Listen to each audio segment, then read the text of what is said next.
Okay. Hey, by chance, I've been kind of ruminating on this idea of mine, but in my area, it's pretty common to see thrift stores rent out vendor booths for like, depending on the size, about $100 a month. Um, with our industry, junk removal, we find some interesting stuff. I was thinking about paying for a vendor booth and just adding to it kind of the stuff I find on the side, kind of like a little extra income stream. What are your initial thoughts on something like that?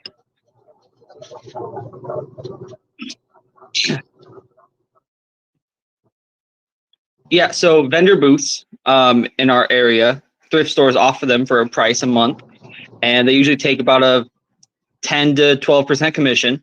My idea is to basically buy a vendor booth, and with the stuff I find throughout junk removal, use that booth right there to put that stuff in, put a price on it, and then all I got to do is kind of sit back and collect a paycheck from that place every 3 months or so.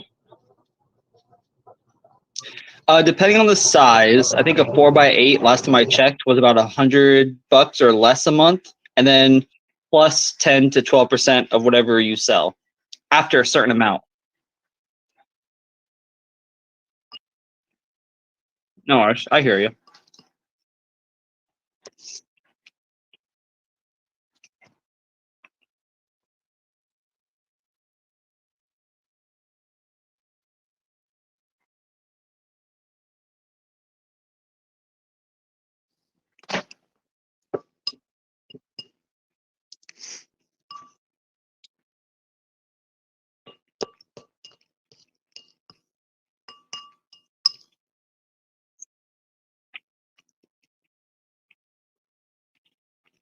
I hear you.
Testing. Maybe that'll work.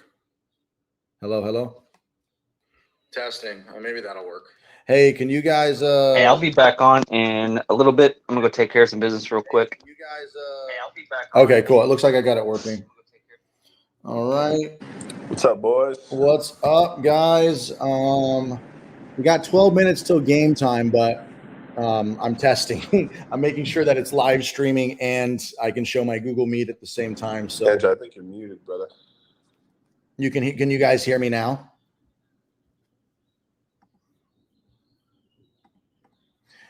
Can you hear me now?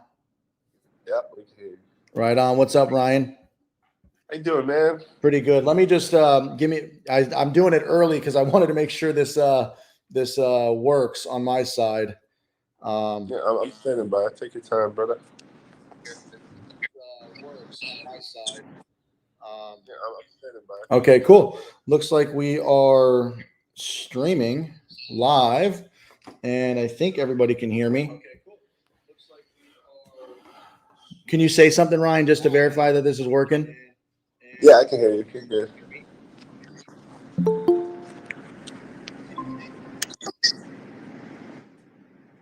Can you hear me? Yep. Okay. Looks like we're good.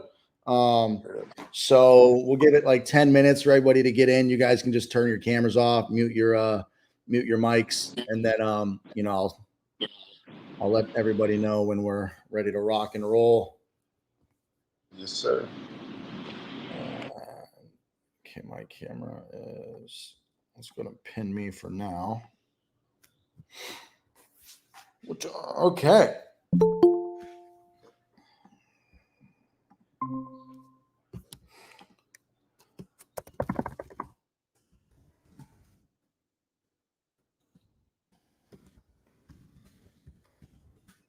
What's up, Gary? How are you doing, Andrew? Pretty good, man. Thank you for joining. I'm just getting set up, so we'll probably start here in about 10 minutes, and we'll see who all joins. You can hear me okay? Yes, sir. Just driving on my route right now, but we're Right on. Where are you located? I'm located out in St. Louis. St. Louis. Good old Missouri, huh? Oh yeah. How's the business out there? So I've been in logistics for a year and a half now. I've added junk removal as of May of this year when I kind of wanted to separate my delivery and the junk removal businesses, or the moving, the junk removal, kind of combine it both into one, and just kind of treating my main LLC as my parent company, if you will. So I rebranded in May. Things were, I mean, I only did, I think, 20 jobs from May through now, but my average ticket price was about $900. Nice. But this month, since, this is my first winter month trying to do this, and I've had some issues with my marketing team, or my marketing person, I should say. Yeah. But the month of December, I think I've only had a couple, maybe a handful of $100 jobs, just quick pickups, nothing crazy. But it's a time to dive into my CRM, into my back end operations thing. So when business starts kicking up at the beginning of the year, I'm ready. Right. Yep. Time to start rocking and rolling. And we're gonna talk about 2024, our plans, and any questions you guys have. I'm excited. I feel like 2024 is going to be a good year for everybody. So, but we'll dive in. And by the way, I'm hoping, it's still early. I told everybody 9 a.m. I just wanted to do some testing to make sure that this is working on YouTube and Google Meet at the same time. So, yeah, just you can mute yourself and just tune back in about 8 minutes. You can keep it running if you want, hide your camera, but I'll let you know when more people start showing up. Sounds good. I appreciate it. Yep. Yeah, just put it right there. Actually, make sure you're not in the camera. I forgot I can kind of just move around and set this up. Yeah, you can see yourself right there. And the audio's on too. What? And the audio's on. So they can hear all of our secrets. Let's get some light going in here. I think there's only like a couple people in here right now, but what do we got Gary and Ryan. I'm hoping we can get like 10, 20 people in here. You guys can hear me, right? Just making sure all good and the. Yes, sir. Okay, awesome. Hey, hon, will you check YouTube and go to YouTube and make sure you can hear me and them?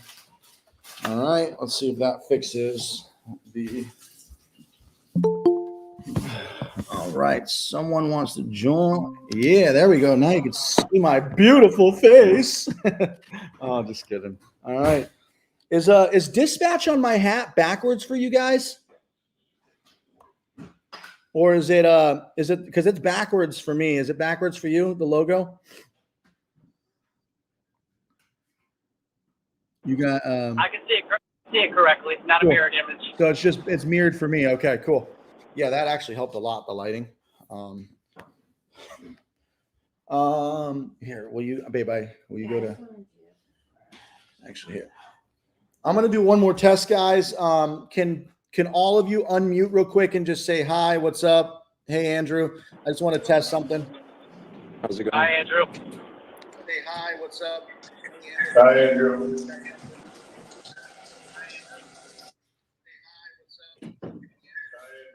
Okay, cool. It's working. Thanks, guys. No, all good. All good. All right, guys. Thank you for making it. The people who make it here are going to succeed in 2024. Everybody else in the Discord who didn't make this meeting is going. No, I'm just kidding. I don't want to put that out there. But if you made it here, you're going to be 10 times more likely to kill it in 2024. There's only 3 people in here right now, but 5 minutes. I'm hoping some people will start pouring in. I put it. Oh, wait. I should probably make an announcement on my YouTube too. But we're going to do a live Q&A. Maybe I'll dive into a couple topics. Maybe I'll talk about Google ads, and some common things you want to look out for with Google ads, and anything you guys want me to dive into. And, let's talk about how we're going to take over the 2024 so we can crush it. I have some exciting videos coming out, but yeah, guys, please ask away. I don't care if you guys think it's way too easy of a question or like silly, just ask it. If you have something complicated and it's more technical, like, running Google ads, or, a CRM question, or how awesome my software is going to be, just ask away. Let me go post on YouTube though, that we are going live. Let's see. How do I communicate? Oh yeah, the community tab. Man, I've been using YouTube for a year now and I still get confused. If you want to participate, you can join.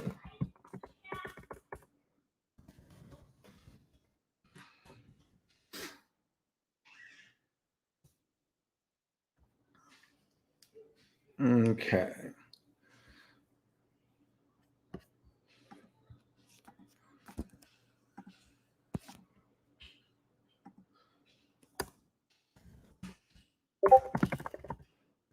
Going live in format.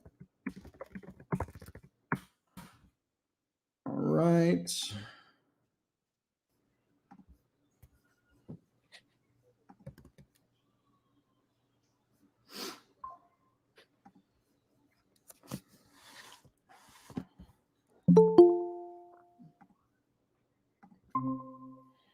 Oh yeah, I need to bring up the live too, because people might be asking questions.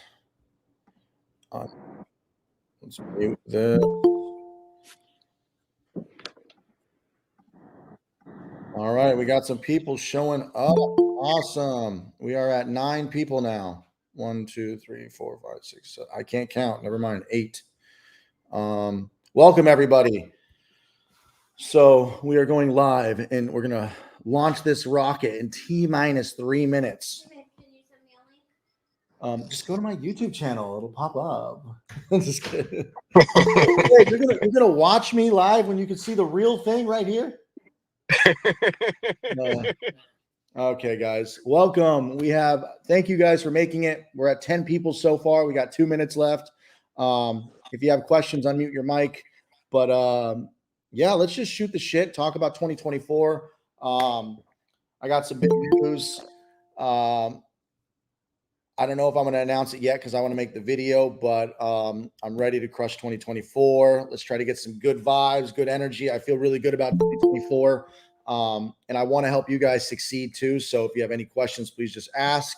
And for all the people showing up just now, I said earlier, for the people who showed up, thank you. You are 100 times more likely that you're going to succeed in 2024 by making this. All my other subscribers and followers from the Discord who didn't make it, shame on you guys. Shame on you. How dare you spend your Saturday with your family and not come on my live stream? Oh, shit.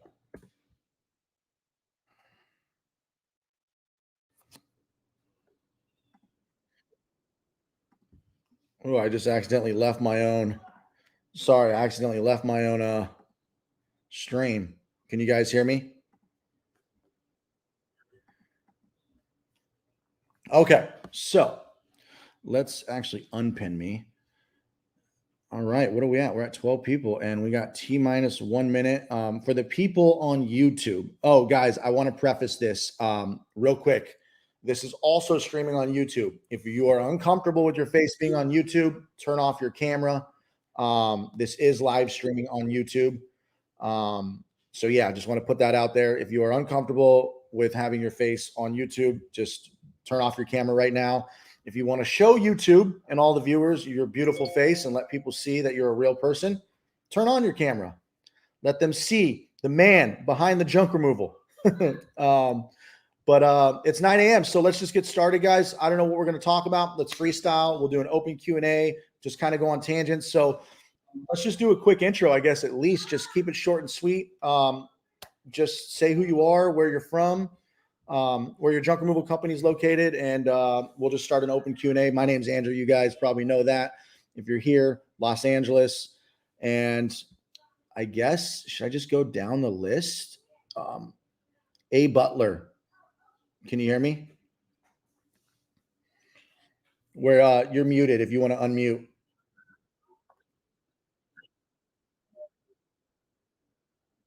Maryland, East Coast. Right on. Are you on the truck by yourself right now? And what's your name?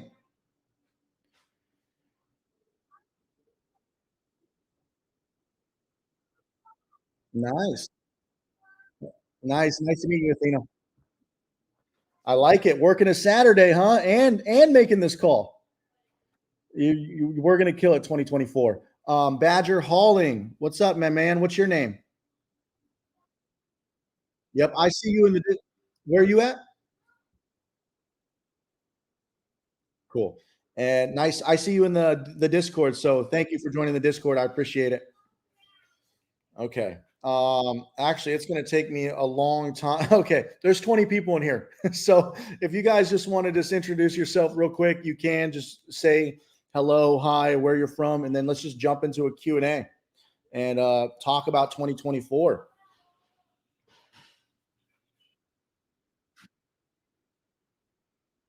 Oh shit, Matthew, you're right down the street from me. Why haven't we gotten a beer? Well, let's grab a coffee then. You know what? I'm going to take you up on that. Let's do a steak sometime. But nice to meet you, man. It's cool to see some neighbors. Anybody else want to introduce themselves? What's up, Kev?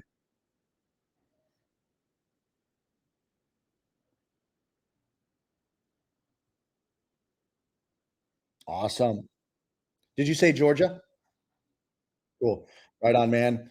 Feel free to introduce yourself, guys. Just jump in, and then after the intros are done, we'll do some Q&A.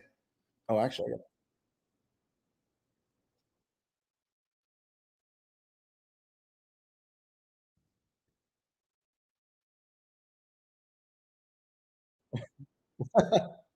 how much did you say? $1 million per ton?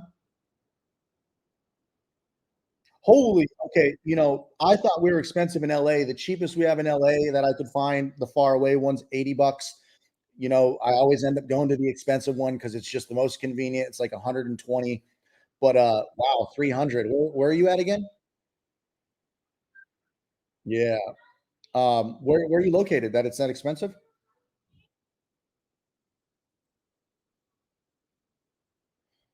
Damn. Wow. What's your full load? What's your full load price? Damn. Okay, that's crazy. That's expensive.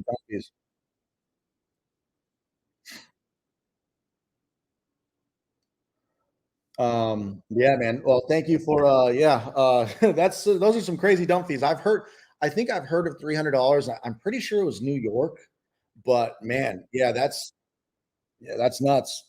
Anybody else want to intro real quick?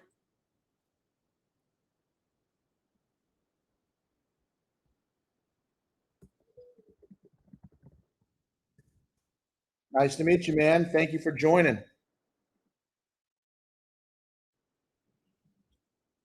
Wait, hold on. Oh shit, I'm sharing the wrong screen. Hold on, guys. Uh, I got to 1 second. Bear with me here. Let's do where's present? Stop screen, present, share screen. There we go. Sorry, guys. I probably all the YouTube viewers. How many viewers do we have on YouTube now? Let's see. All right, guys. So let's just, I'll probably do like a deep dive, not a deep dive, but I'll probably talk about maybe some Google Ads stuff.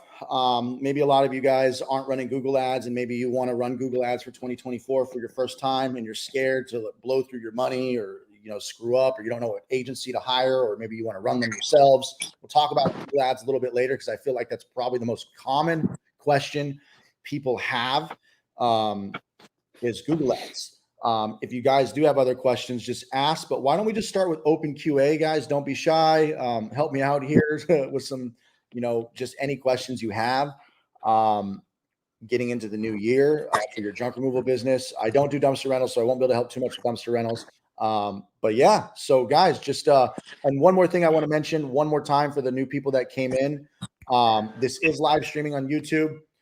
If you're feeling confident and funky, show your face. If you're not, you can turn off the camera. But anyways, let's just dive in, guys. What questions do you guys have for me? Oh, and I do want to mention, I closed the year, my second year, and I'm going to do a video breaking down. I'm actually going to show my tax returns. I'm going to show my bank statements with the deposits. I'm going to show my Clover transactions. I'm going to show my Google ad spend, and I'm going to break down my second year in business. I broke $1 million again, and I want to preface it, guys. $1 million vanity metric. Sorry, guys. I'm also in Los Angeles. Prices are different. I'm also running 2 locations 7 days a week. My full load price in LA is $11.95. My full load price in Ventura County is $7.95. Hitting $1 million, it sounds cool, but I pay a lot for Google Ads. It's a vanity metric, but I know it's a number we all want to say that we hit. And just realize LA, it's a lot easier to hit 1 million than it is probably where you are. So my 1 million is your probably $500,000 or something like that. Or if you're in Wyoming, probably like 300K. But anyways, let's open it up, guys. Jump in. I'm excited for 2024. Does anybody have any questions?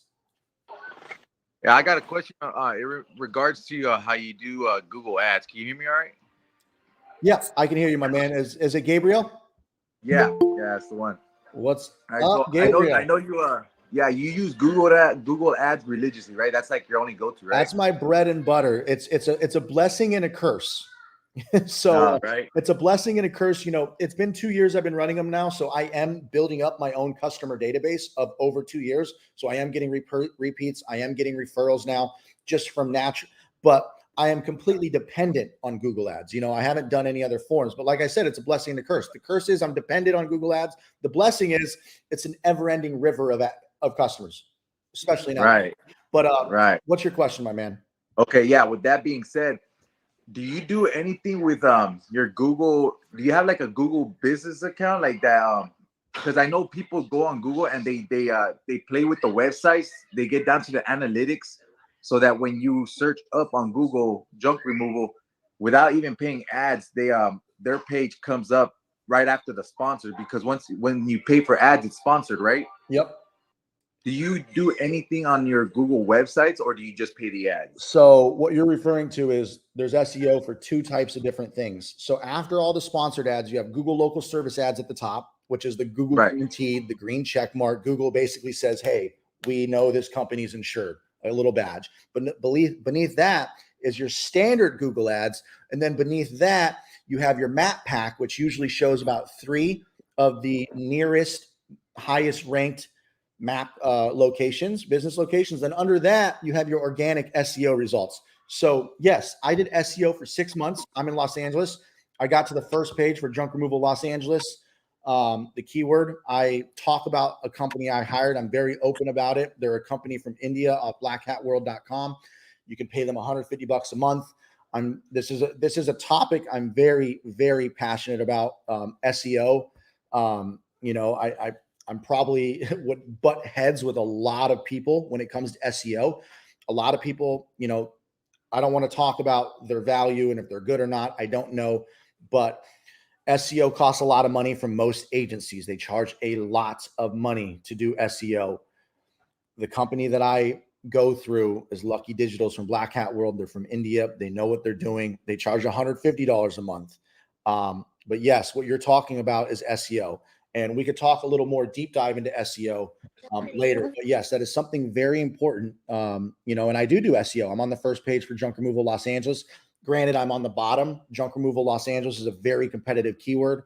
You do want to rank for various keywords like furniture removal Los Angeles, how to get rid of my hot tub. You know, you want to rank for all these keywords that people are searching. So, Right. And that takes time, my man. What you're talking about is called search engine optimization. Just Google it. Watch my video on SEO. A lot of people talk about SEO. SEO is something that takes a lot of time. And, you know, you got to build up good content and build up backlinks. Backlinks are people linking to your site. You can pay for them. You can earn them. Yeah, I hope that answers your question. Yeah. Would you say that the work that you put into your website as SEO, would you contribute that to your success with Google Ads, or would that be kind of a different, Completely separate. So separate, right? A funny story, not funny, but an extreme story, right? I set up my Google My Business. I set up a beautiful website, online booking form, 100 different pages of services and locations. I started SEO. I had my Google location. I started getting reviews right away. And I used a CRM, HouseCallPro at the time. And I went into business with all of this prepared, right? Everything, my website, online booking form, yada, yada, yada, yada, yada, right? And I ran Google ads. Now, if somebody saw my Google ad and then later went and searched Jedi junk removal, they'd find me. But the point of the story is my friend got into junk removal in Colorado, no website, no booking form, no Google Maps location, nothing. Stupid as hell, but he ran Google ads, only Google ads to a landing page that ClickSkeek built for him. He's doing $50K a month. And he did that for about 6 months with no Google Maps location, no website. Stupid as hell because he could have been branding his company. But what I'm getting at is he was still killing it from Google ads only with nothing else. So completely separate. Did he lose potential customers who maybe went to go search him up later? Absolutely. You know what I mean? But most people, when they see a Google ad, they click it, they call. So I hope that answers your question, Gabriel. Don't do that. Perfect, brother. Appreciate it, man. Thank you. Don't do what he did. Set it all up. But yeah, we're going to deep dive into Google ads in a little bit too. I think Ryan had his hand up first. What's up, Ryan Canny? Oh, so I have a question. This is just for, I do a lot of house cleanouts, right? And, unfortunately someone passes away, a lot of times the customer just wants to, toss everything, right? Right. So I get like a lot of good stuff, right? Right. So do you sell any of the stuff that you get?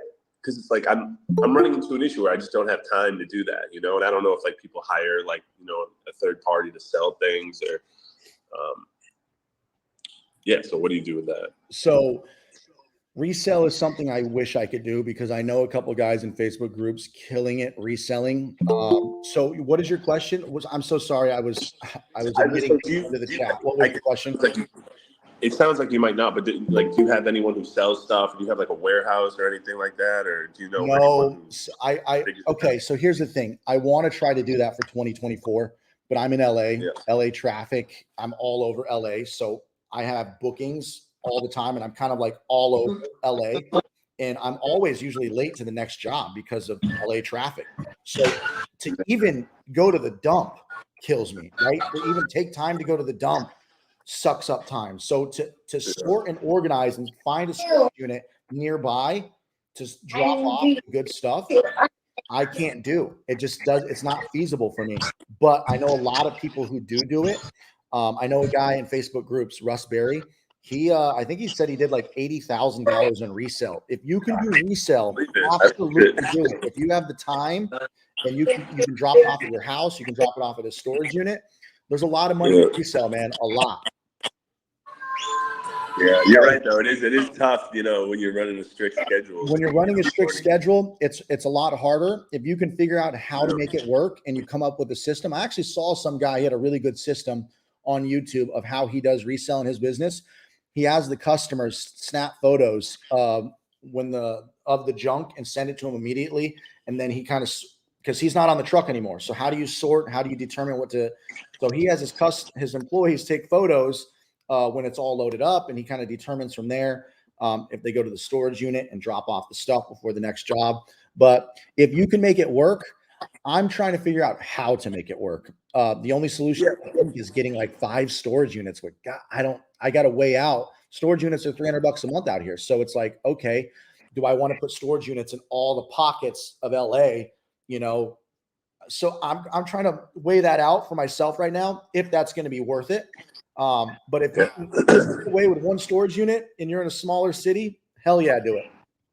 Yeah, what I've been doing is my method of collecting junk is I have an F-150 and then I pull my trailer, right? Mm-hmm. So I throw all the junk in the trailer, and then if there's like something good, I guess I throw it in the truck bed.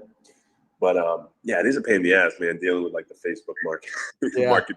I mean, crowd. So you definitely can have. I think what Russ Berry does, he posted on Facebook. What he does is he has somebody run the entire thing, do all the Facebook listings, and she gets, I forget the percentage. It was a really high percentage though, but I think she gets like somewhere between 30 and 50% of everything sold. So she does all the work, and it's all based on commission, but it's an incentive because she gets fucking 50% of what she sells. So right. You know, that's what you would probably do, something like that too. If you're really busy and stacked, if you have a stacked junk removal schedule, you know, God bless. Yeah. Great. You want a stacked schedule, but to do resale, you might need some help. People who aren't fully booked every day, you know, you can do resale on the side for sure to make some extra money. Right. Okay. That's good stuff. Yeah, I think the best way to do it is just to get someone else, give them a percentage, right? Yeah, give them commission for what they sell. They're incentivized to sell it for as much as they possibly can. Yes, sir. Okay. Kevin, I think you had your hand up next. What's up, Mr. Graham? Hey, what's up, Andrew? Thank you, sir. I wanted to ask you about 1099 employees. I'm at the stage where I need to bring on a guy to drive the truck, get on the truck. I remember you saying that there was a revenue/income level where you need to transfer from 1099 to W-2 and provide health benefits. What is that number? I think you said it's different in every state, but I do remember you saying you got sued or litigated. So do you want the honest answer and then what happened to me? Yeah. Okay. So here's the honest answer. Everybody in this business is probably running an illegal business. That is the God's honest truth, because if you have them wear your shirt and they're in your truck and you tell them a time to show up, that is a W-2 employee. End of story. There's no way around it. Now, can you get away with it for a long time? Absolutely. Do 99% of small businesses do that? Absolutely. Are you going to go to jail from the government? No. If you start having 10 to 20 employees and you call them all contractors, will you get fucking penalized and fined? Absolutely. If you get caught. Now, let me tell you a bad story that happened to me, and it sucked. I had an employee. This was last year, about a year ago. He broke his leg. Okay. This is when I was doing 1099 and trying to get under the radar without doing W-2. And if you remember, W-2 contractors, if they're using your equipment, they're in your gear, and you tell them what time to show up, they are an employee. If they're not using your equipment, they're not wearing your gear, and you don't tell them what time to show up, they can be considered a subcontractor. End of story. California is very strict about it. And dude, you can float on the gray line as much as you want, right? You can probably get away with it for 5 years and just call them contractors, and the IRS will never audit you. And if you get audited, you just go, oh, I'm an idiot. I didn't know. And you'll probably just get a small fine, or you'll just fix it. But what happened to me is an employee broke his leg. He sees the numbers I'm pulling. He's in Ventura, $2,000 a day. They think I'm fucking rich, you know, $3,000 a day. They don't realize I'm spending $500 a day, $1,000 a day on Google ads. You know, I do good, but this dude probably just sees, oh, this motherfucker's making 60 grand a month and doesn't realize the expenses. This motherfucker sues me and he wins, but I didn't have workers' compensation, and I wasn't. You got to do W-2 to be eligible for workers' comp. You have to have them as a W-2, which means you also pay payroll taxes. Payroll taxes are 7.5% out here, and then workers' comp is 10%. Point being is he broke his leg, and I got hit with $36,000. So, and I just paid that off, that $36,000. They put a lien on my company for all of his medical bills. It was 36 grand. And long story short, get to W-2. You can trust somebody all you want, but when they get hurt, this is a risk you need to assess yourself.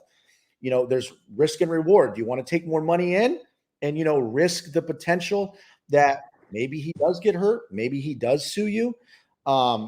This is a risk reward thing that you have to weigh out. And also technically it's illegal. So is there a number? No, there is not a magic number. There is is he showing up at a certain time and you're telling him what time to show up? Is he wearing your gear and is he using your equipment?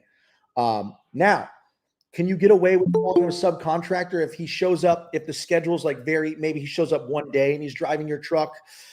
There's a gray line there, right? Because the rule is if they're in your equipment, wearing your shirt, your gear, and you tell them what time to show up. But if they don't check all 3 boxes, then maybe they just, maybe you have a house clean out and they have to drive your truck a couple times and they show up one day for the house clean out and they work.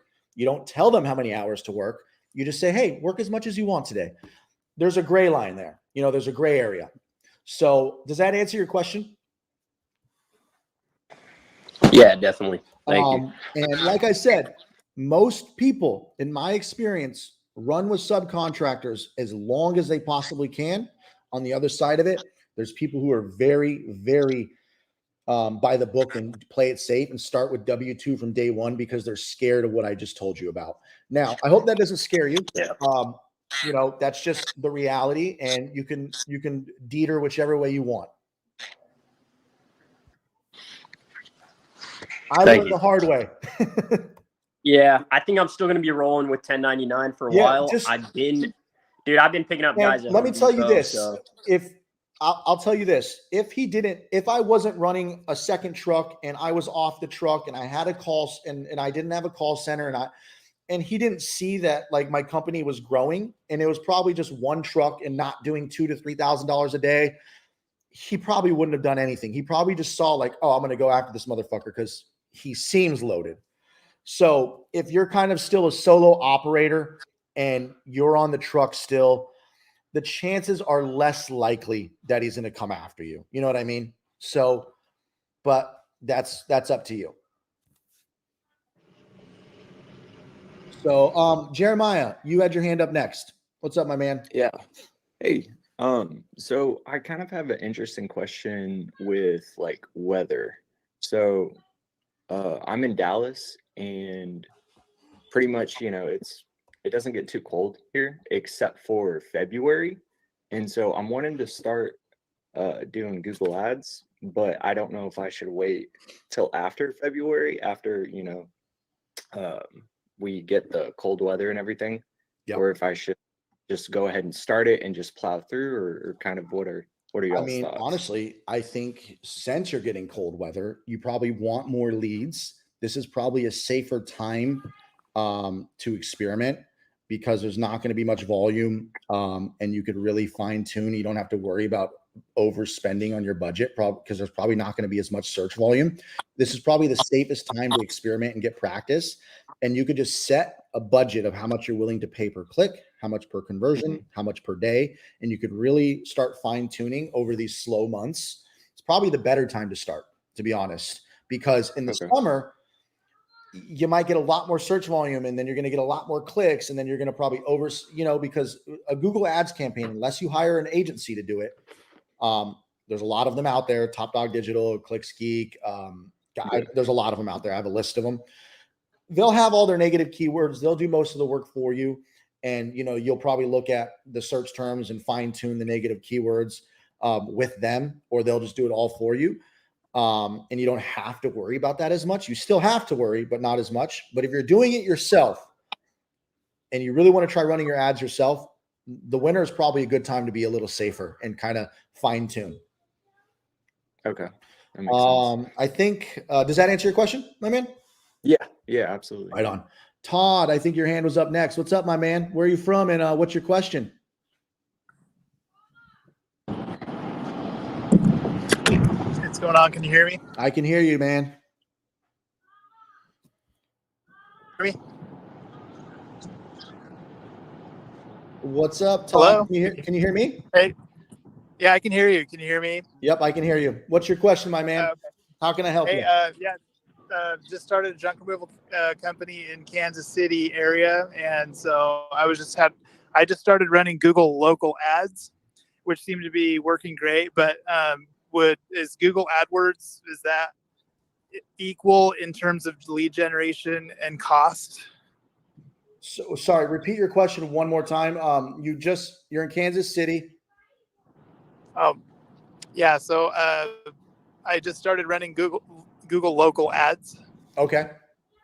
And I was just wondering, because leads are trickling in, but is Google AdWords, does that come in equal in volume and cost? Is it about the same? Or So I'll tell you my experience. So Google local services, for people listening, Google local service ads and Google ads are different, right? Google local service ads are at the very top when you're looking for a plumber, HVAC, usually anybody in home services.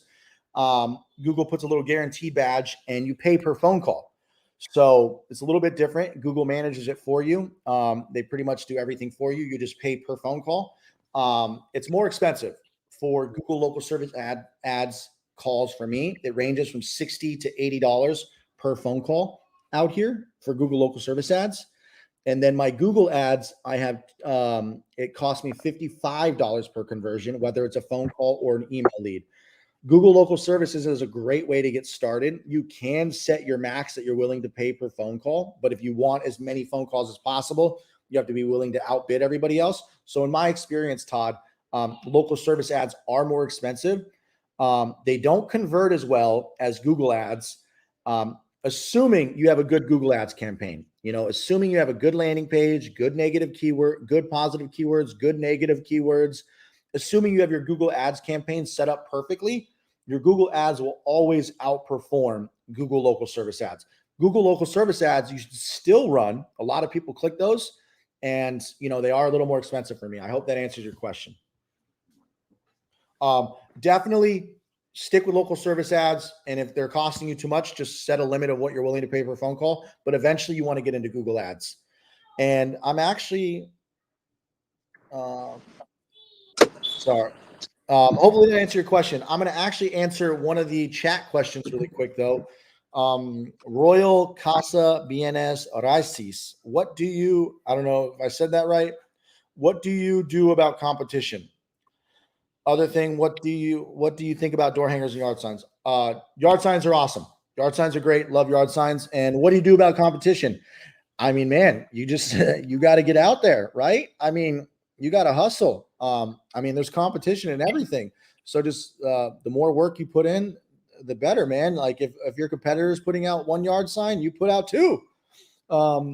Just crush it. I mean, there's plenty of business for everybody. So, that's all I got to say, man. If you're going to be in this business or any business, not junk removal, competition is just a part of the game, So, get out there and start hustling, man.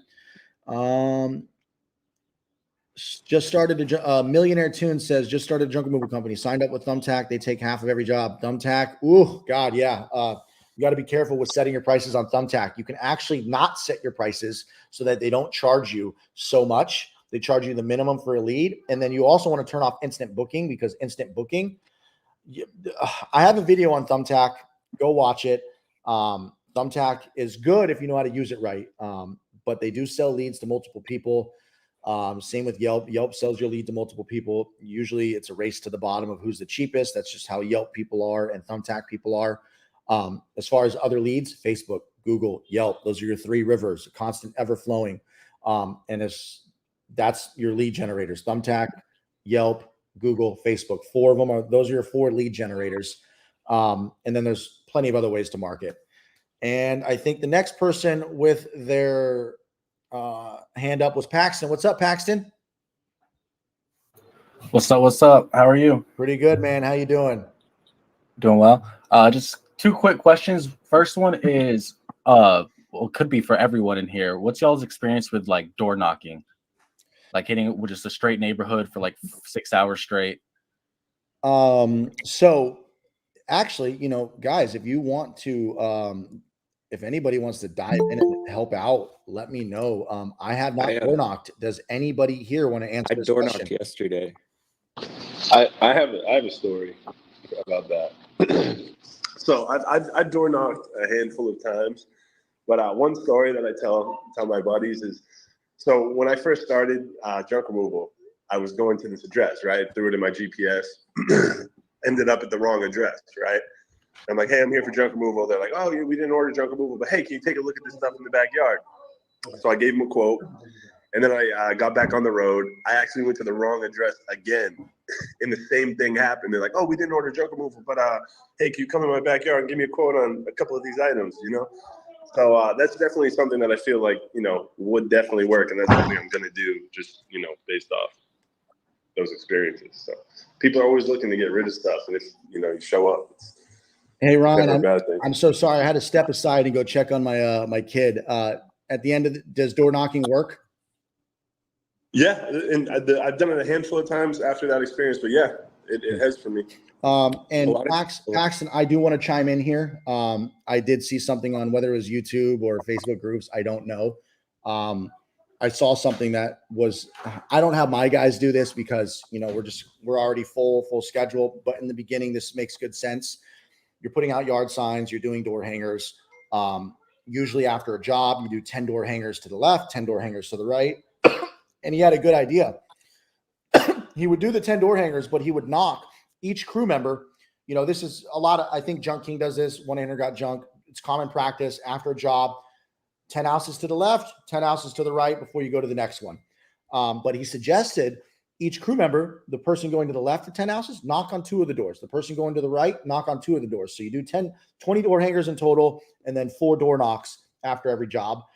Definitely sounds like a good idea if you're a solo operator and you're running the business yourself still and you're not like completely off the truck. I mean, even ask to leave the yard sign in the customer's yard for a week for a $20 discount. And, you know, that's a great referral right there. If your neighbors are referring you to their other neighbors, you know, offer 25, whatever, to leave the yard sign in their yard and then go leave some door hangers and do a couple door knocks. I mean, if you don't have a full schedule, you might as well. But I hope that answers your question, Paxton. Yeah, absolutely. Kevin, and as well as go ahead.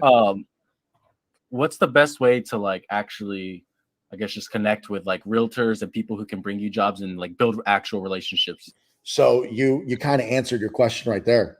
You got to build actual relationships. So the best way is in person. Put on that Riz, as the Gen Z kids say, right? What is it? Do you get the Riz? Something like that. TikTok, get the Riz, the charisma, and get those little gift baskets. If you want little candy baskets, whatever, your little business cards, hit up real estate offices, hit up nursing homes, hit up apartment buildings, find property management companies, assisted living. I said nursing, storage units. Go in person, ask to be on their vendor list. Real estate offices don't have a vendor list, but go into the real estate office and use your Riz. I mean, this goes all the way back to Matt and JoJo. Matt and JoJo are in their 5th, 6th year of business, and they've never paid for a single ad. Matt and JoJo have constantly talked about how they do gift baskets and in-person sales and building those relationships with realtors on not only on Facebook. You know, you can go to real estate groups and, you know, message realtors on Facebook, but go to real estate offices, give them the Riz, build these relationships. Just like you said, how do you build these relationships? You go build them. You have to actually get your ass and go do in-person sales. I would argue in-person sales for long-term is probably the most effective, you know, in terms of long-term, because if you were to hit 10 buildings a day, real estate offices, storage units, you know, just if you don't have a 10-hour schedule and you only have 1 job or 2 jobs on the books for the day, you should be spending the other 10 hours hitting 5 to 15 different buildings a day. So start rizzing, my man. Riz. Gotcha. Kevin, I think you're up next. How you doing, my man? Good, man. Yeah, I like that. Riz it up, bro. Riz it up. You got to use that. Use it. on that note of in-person sales, I've got a little golden nugget. You can go to your local county foreclosure auction. Every single investor there is they're about to purchase a property that needs a full clean out. When I first started, that's one way that I built relationships with realtors and real estate investors that worked well. My question for you, Andrew, is I know you're the tech king. What's your best advice on ranking map pack? So I'm going to be honest here. I show up in my map pack. When you're in my general vicinity, the answer, the most obvious answer, without knowing much about SEO for map pack, I'm going to use just general common sense. This is what I think, right? If I had to put my best guess, is obviously being very active with your Google Maps. So review, responding to reviews, adding images before and afters. And I feel like in making sure, crap, hold on, let me respond to this. I feel like just being very active, uploading before and after photos, responding to customer reviews, getting as many reviews as you can, making sure that you have the right category for your junk removal business. I think you got to go to your category. Some people put the wrong category. Making sure junk removal is in your map pack name. Some people just have like, you know, their company name and it doesn't actually have junk removal in it. So I think just being active and try to get a pin. Try to get a pin. I know not everybody can get a pin, but you could get a pin. It's very easy. You can go get a co-working space. You can use even though they say not to use somebody's house, you can use a house and get away with that for a while. And if you get suspended, it's so easy to reactivate. Suspension's not a big deal, as long as you're not like actually doing something bad. You can literally, what I did to get one of my businesses approved is, okay, this is a gray area, guys. Don't judge me. I talk about gray areas, and you know how in the beginning I bought like 15 fake reviews because I just didn't have anybody to leave me reviews. So I teeter on the gray area, but not with workers' comp anymore. But a gray area is all right, guys, don't judge me. This may be illegal. I hope I don't go to jail. You can actually take your EIN document, right? When you get suspended on Google Maps, they want proof of ownership. So one of it is your articles of incorporation that you can send for your company, or you can send in your IRS EIN statement. You could easily change the address in Photoshop on the EIN and then send that into the Google suspension, bam, and then they approve you for your house. However, it is getting a little more difficult. They want video verification. So you have to show your truck in front of your house. It's branded.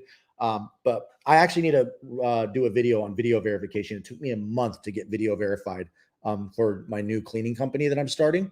But yeah, I hope that answers your question about the map pack.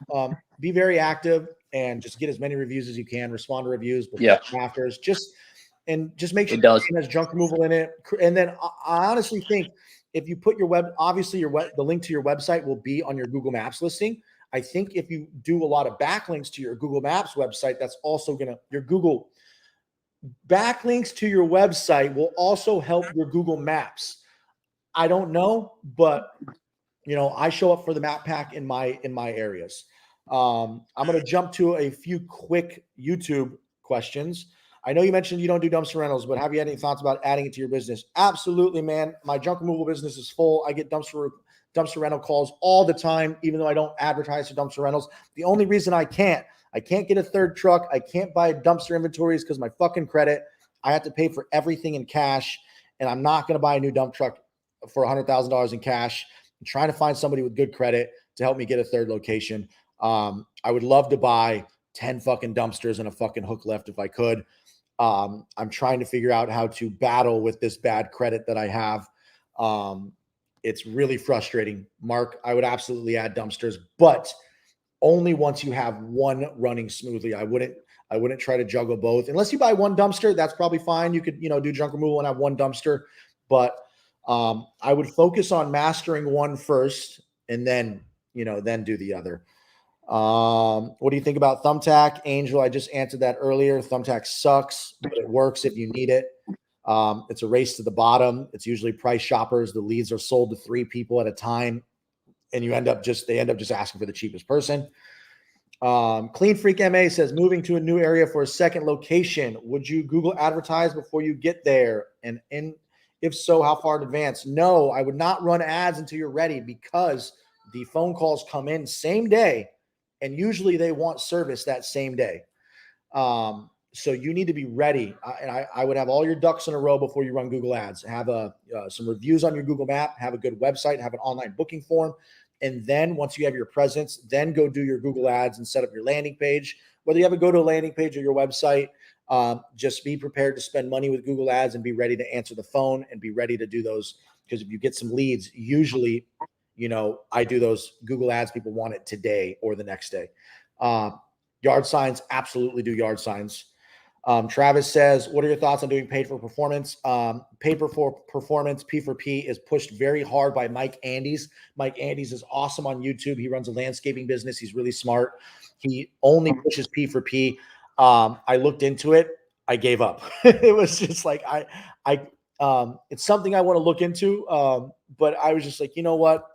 I'm not going to worry about P for P right now. So I don't have an answer with that on junk removal, but I strongly suggest you guys look into P for P. And it's basically paying per performance. So if they do more upsells and they get the work done faster, they get a better pay. They're incentivized to do better work and incentivized to do things faster. So it's good. I just haven't figured out how to apply it to junk removal. Back to we'll go back to the comment. Guys, by the way, if you're watching on YouTube, please ask any questions in the chat. And yeah, let's crush it for 2024. Elias. Or no, sorry, Elias. JR was before you, then you. My bad. JR, what's no worries, no worries. How you doing, JR? Good morning. Can you hear me, Andrew? I can hear you. Oh, great. Hey, so comment on your real estate. On the other guy's real estate question about real estate agents, an easier way to capture a business and meet more of them, like a landing page, you might say, is go. There's two types of brokers. There's brokers like myself that are not part of the NAR, which is the National Association of Realtors, and then there's brokers that are part of the NAR. If you guys go to your real estate or call the real estate office and figure out when they're over here where I'm at, it's, for example, once a quarter they have a big meeting and there's a whole bunch of them like bees that show up, and you can go to those and knock out bring all your cards and kind of meet them and not take a lot of their time. But then you can, that's a gateway to get in to meet a whole bunch of people, and then take it from there and go back to individual meetings with different people that you meet at those breakfast meetings. And they really are looking for services like sometimes I don't go to very many of these things, but however they do welcome people like service people like the junk removal and painters and cleaners, etc. So the moral of the story is you're meeting more of them at once, maximizing your time. That would be it. Nice. Thanks, JR, for that feedback. Yeah, you're welcome. And Andrew, good job about your workers' comp. Great job. Good job on what? What'd you say? On what you put out for the liabilities of not having employees versus 1099. That's excellent. Yeah, it's the cold hard truth. Yep, got it. Good job. Yeah, I appreciate it. Elias, what's up, my man? You're muted, my man. Elias, you're muted. Yep. Got you. Hey, how's it going? Pretty good. How you doing? Thank you for making it, man. Everybody who made it here, by the way, we're all going to succeed in 2024 because you made this. We got 22 people in here. Everybody else couldn't make it. I don't know about you guys. No, I'm just kidding. But anyways, how can I help you, my man? Hey, man, here's the biggest question for me is the difficulty of getting to the price point where you guys are 1-800 Kings, because I've been doing this for about 2 years. Mm-hmm. I have a big group, local group, cousins, Temecula Valley, Junk Pickup. They're one of them. And, I understand the price points, the price by yards, things like that. But I feel like the market sometimes is just kind of crazy with like the price lookers. And so I guess the big question is, how do you get to the price point and just kind of stick to it? So I'm going to tell you the truth here, what I did. So I came out of the gate right in the beginning. I charged because I had hats, t-shirts, branded vehicle, branded trailer at the time. And I was running Google ads pretty damn fast. So I figured I'm just going to charge the .junk price because these calls coming from Google are going to want service immediately. And I knew the difference already from Yelp. I think 2 months in when I started running my Google ads, Thumbtack and Yelp, I already knew the difference. I knew they were selling the leads. I knew it was a race to the bottom, and I knew Google ad customers. And this was actually because somebody told me about this, who actually let me know about this business, an old friend of mine who passed away. He was the one who told me about this business, and he explained the pricing, and he told me about all this. So he told me to charge as much as possible. Like, he just said, yo, you can charge the same price as 1-800 Got Junk. You're insured, you're licensed, you're the same, right? Customer service, if anything's going to be better because you're a family business. If anything, you're going to care more. So I came out charging Got Junk prices because, I mean, what's the difference, right? We're the same. Technically, Yeah. If you want to really break it down, this isn't some like, I mean, we're all licensed, we're all insured, we all have branded vehicles, we all have polos, we all have hats, we all have great customer service. Why can't you charge the same? So I just came out charging those prices from day one, my man. So to answer your question, I don't know where are most of your leads coming from? Are you running Google ads? I do Facebook and Google Guarantee. Those are my two right now. Okay, so I will tell you this: Yelp, Thumbtack, Angie, and Angie lead sellers, right? They sell your leads to multiple people. They're always going to pay less money. So if your leads are coming from them, it's probably going to be hard to get Got Junk prices, right? From them. Yeah. Because they are the price shoppers. Now, granted, I do get really frustrated when people on Google call me and I get a lot of price shoppers, dude. I hate it. I've learned to accept it, because I pay $1,000 a day on ads, on average, 500 to 1,000, just depends, a day on ads. I've come to accept that there's just price shoppers, and it is what it is. But if your customers are coming from Google, these are higher quality customers. They will be willing to pay. So at the end of the day, man, it's either you bump your prices up or you don't. Because if 1-800 Got Junk is getting those prices, that's what the market's willing to pay. You can too. You need to just up your prices. And I lose customers too. Very rarely, like we show up on site, it's too expensive. We lose maybe 1 out of 15 jobs or something like that where we get pushed away. But what is your full load price, and what is Got Junk's full load price? Yeah, my full load is $450. I charge $40 a full cubic yard, so about 12 yards. $450, and you okay? What's and you have a 11 cubic yard trailer? Is it an 8x6x4? Yeah, that's the same that's one. What I have up in Ventura County. I charge $795. What does Got Junk charge? Okay, so you are 10 to 11 cubic yards, right? Yeah. Got Junk's 15 cubic yards. What do they charge for their full load?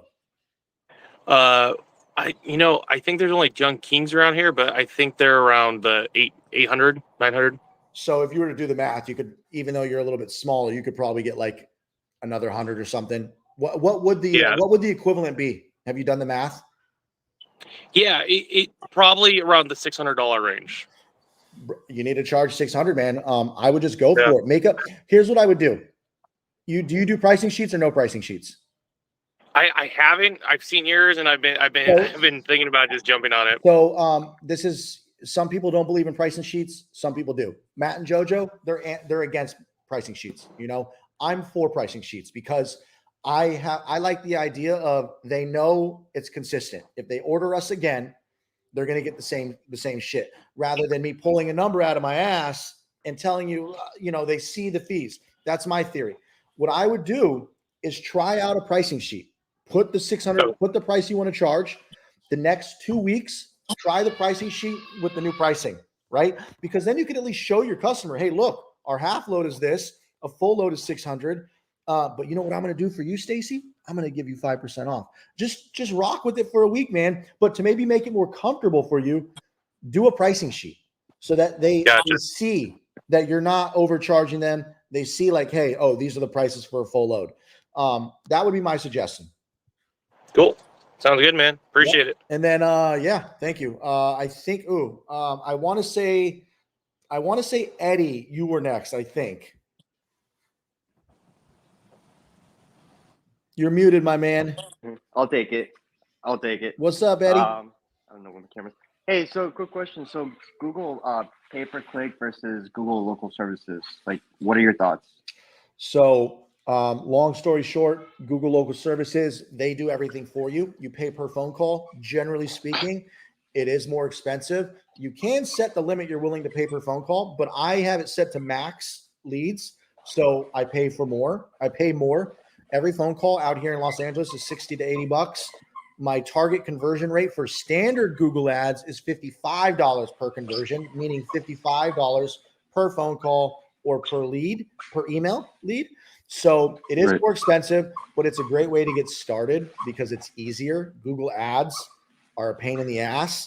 And it's either you pay an agency a lot of money to run it for you, or you do your ads yourself. And it's, it's a big learning curve with Google ads. So local services is great to getting started. But you definitely want to run Google ads. If you have a good campaign, you're going to get better conversions. You're going to get more leads. I get way more traffic from Google ads than I do Google local services. Like, you're still with ClickSgeek? Yeah, I'm still with ClickSgeek, and it's a coin flip. I don't understand. Some people complain they don't like them. Some people say I have a handful of people who love them that are still with them. I have a handful of people who say they had a bad experience. I have a handful of people that come and say they had a bad experience with JRA. I have a handful. Honestly, we can talk. We'll talk. You know what? We've been here for almost an hour. I'm going to wrap up the questions probably by like 10:15 a.m. And then if whoever wants to stay can listen to my Google ads rant, and I'll talk about Google ads in depth after I answer all the questions around 10:15. But I hope that answers your question. Google local services, easy, a little more expensive. You can set a max that you're willing to pay per phone call, but if you want as many phone calls as possible, you have to outbid everybody else. Right. JR, what's up, my man? I think you had your hand up again.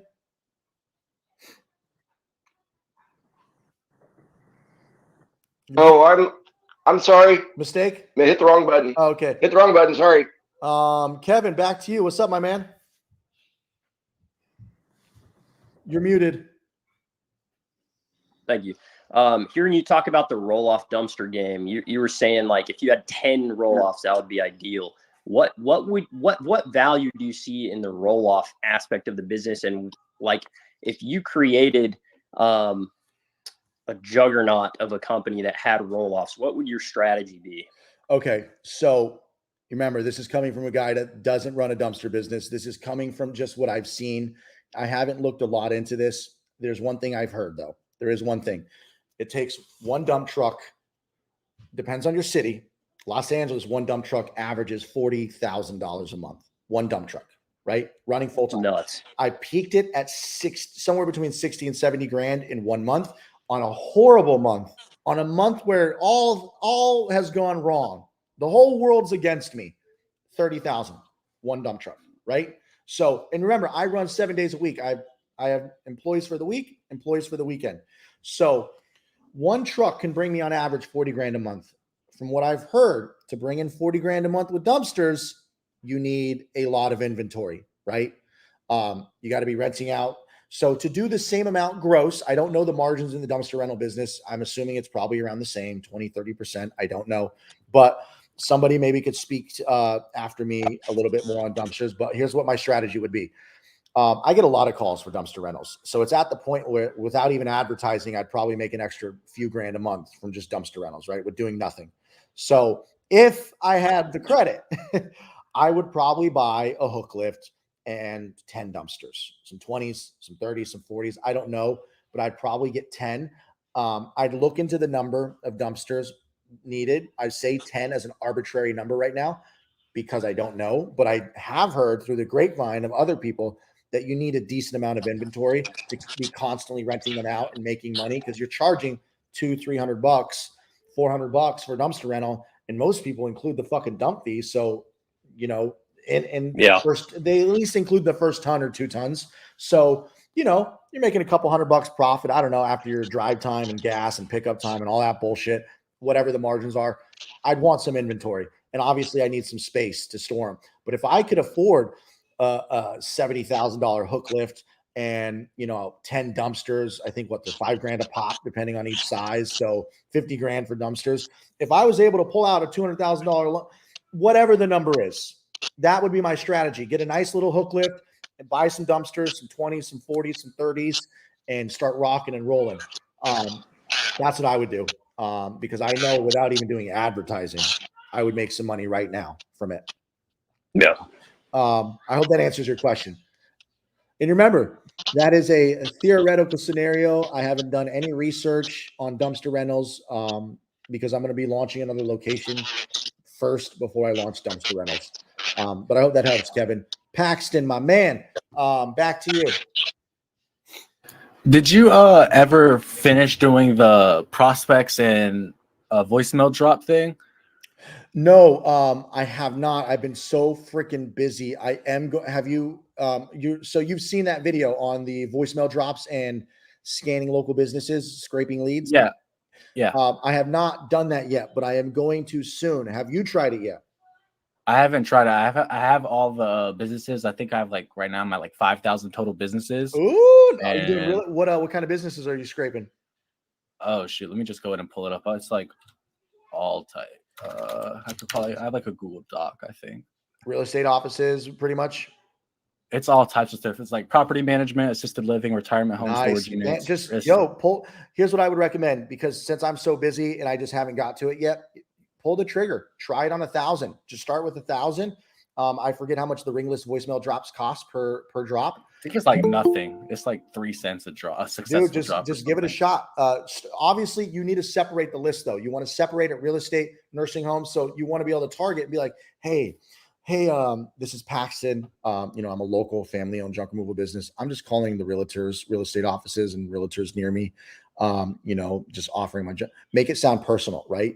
Make it sound personal, like you meant to call them, and you're not doing a mass voicemail blast. And then you'd be like, hey, just once you get this voicemail, we'd love to hook you up. We want to help local realtors. We're offering discounts. We'd love to be the local junk removal company that serves you. My name's Paxton. Please call me back at 8 blah, blah, blah, blah, blah. So target real estate, and then you do your next 1,000. And guys, this is something I teach in my course. It's a very gray area of marketing. I teach you how to scrape businesses' phone numbers and email addresses and compile a fucking giant list. And you can start like I said, I touch in the gray areas of life. It's just who I am. You don't like it? No, screw you. No, I'm just kidding. But I teach people how to, you guys can go Google ringless voicemail drops. You may have heard of voicemails, may have seen voicemails just pop up in your phone sometimes. And you're like, what the fuck? I never missed a call. How the hell do I have this voicemail? Those are called ringless voicemail drops. It's a marketing strategy that's probably not going to be legal for too much longer. So look into it. But it's also not that bad, because it doesn't ring their phone. It just puts a voicemail into their voicemail box, and you could fucking send off 1,000 voicemails, 2,000 voicemails. This is a gangster technique that only the elite know. That's what Paxton's referring to. So Paxton, I haven't tested it yet. I know it works because in different industries, because I've done a lot of research. I have a couple friends who have done it. I just haven't tried it in junk removal yet. I say pull the trigger. Try it on 1,000 real estate companies, my man. Also, real quick, so I got approved for the Google local service ads. I was wondering if I should be doing that like $1,200 a month, or should I just keep on saving the ad money to go with actual Google ads? So what I would do with Google local services is great. It goes by weekly budget. So you set your weekly budget to whatever you want to spend. Maybe set a max cost per. Unless you want as many phone calls as possible, you can set a max that you're willing to spend per phone call. Turn off hazardous waste. Turn off donation pickup. There's some toggles. Turn off the ones you don't want to use. Turn off donation. Turn off. They're going to assume free. Hazardous waste. And then every time you get somebody asking for free, I don't know if you guys realize this, go to your phone right now on Google, type in free junk removal. This is really freaking frustrating. If you type in free junk removal on Google right now, I'm just going to do it right now and show you guys. This is the most annoying thing. I'm going to type in free junk removal. Look what shows up. I want you to tell me what you guys see.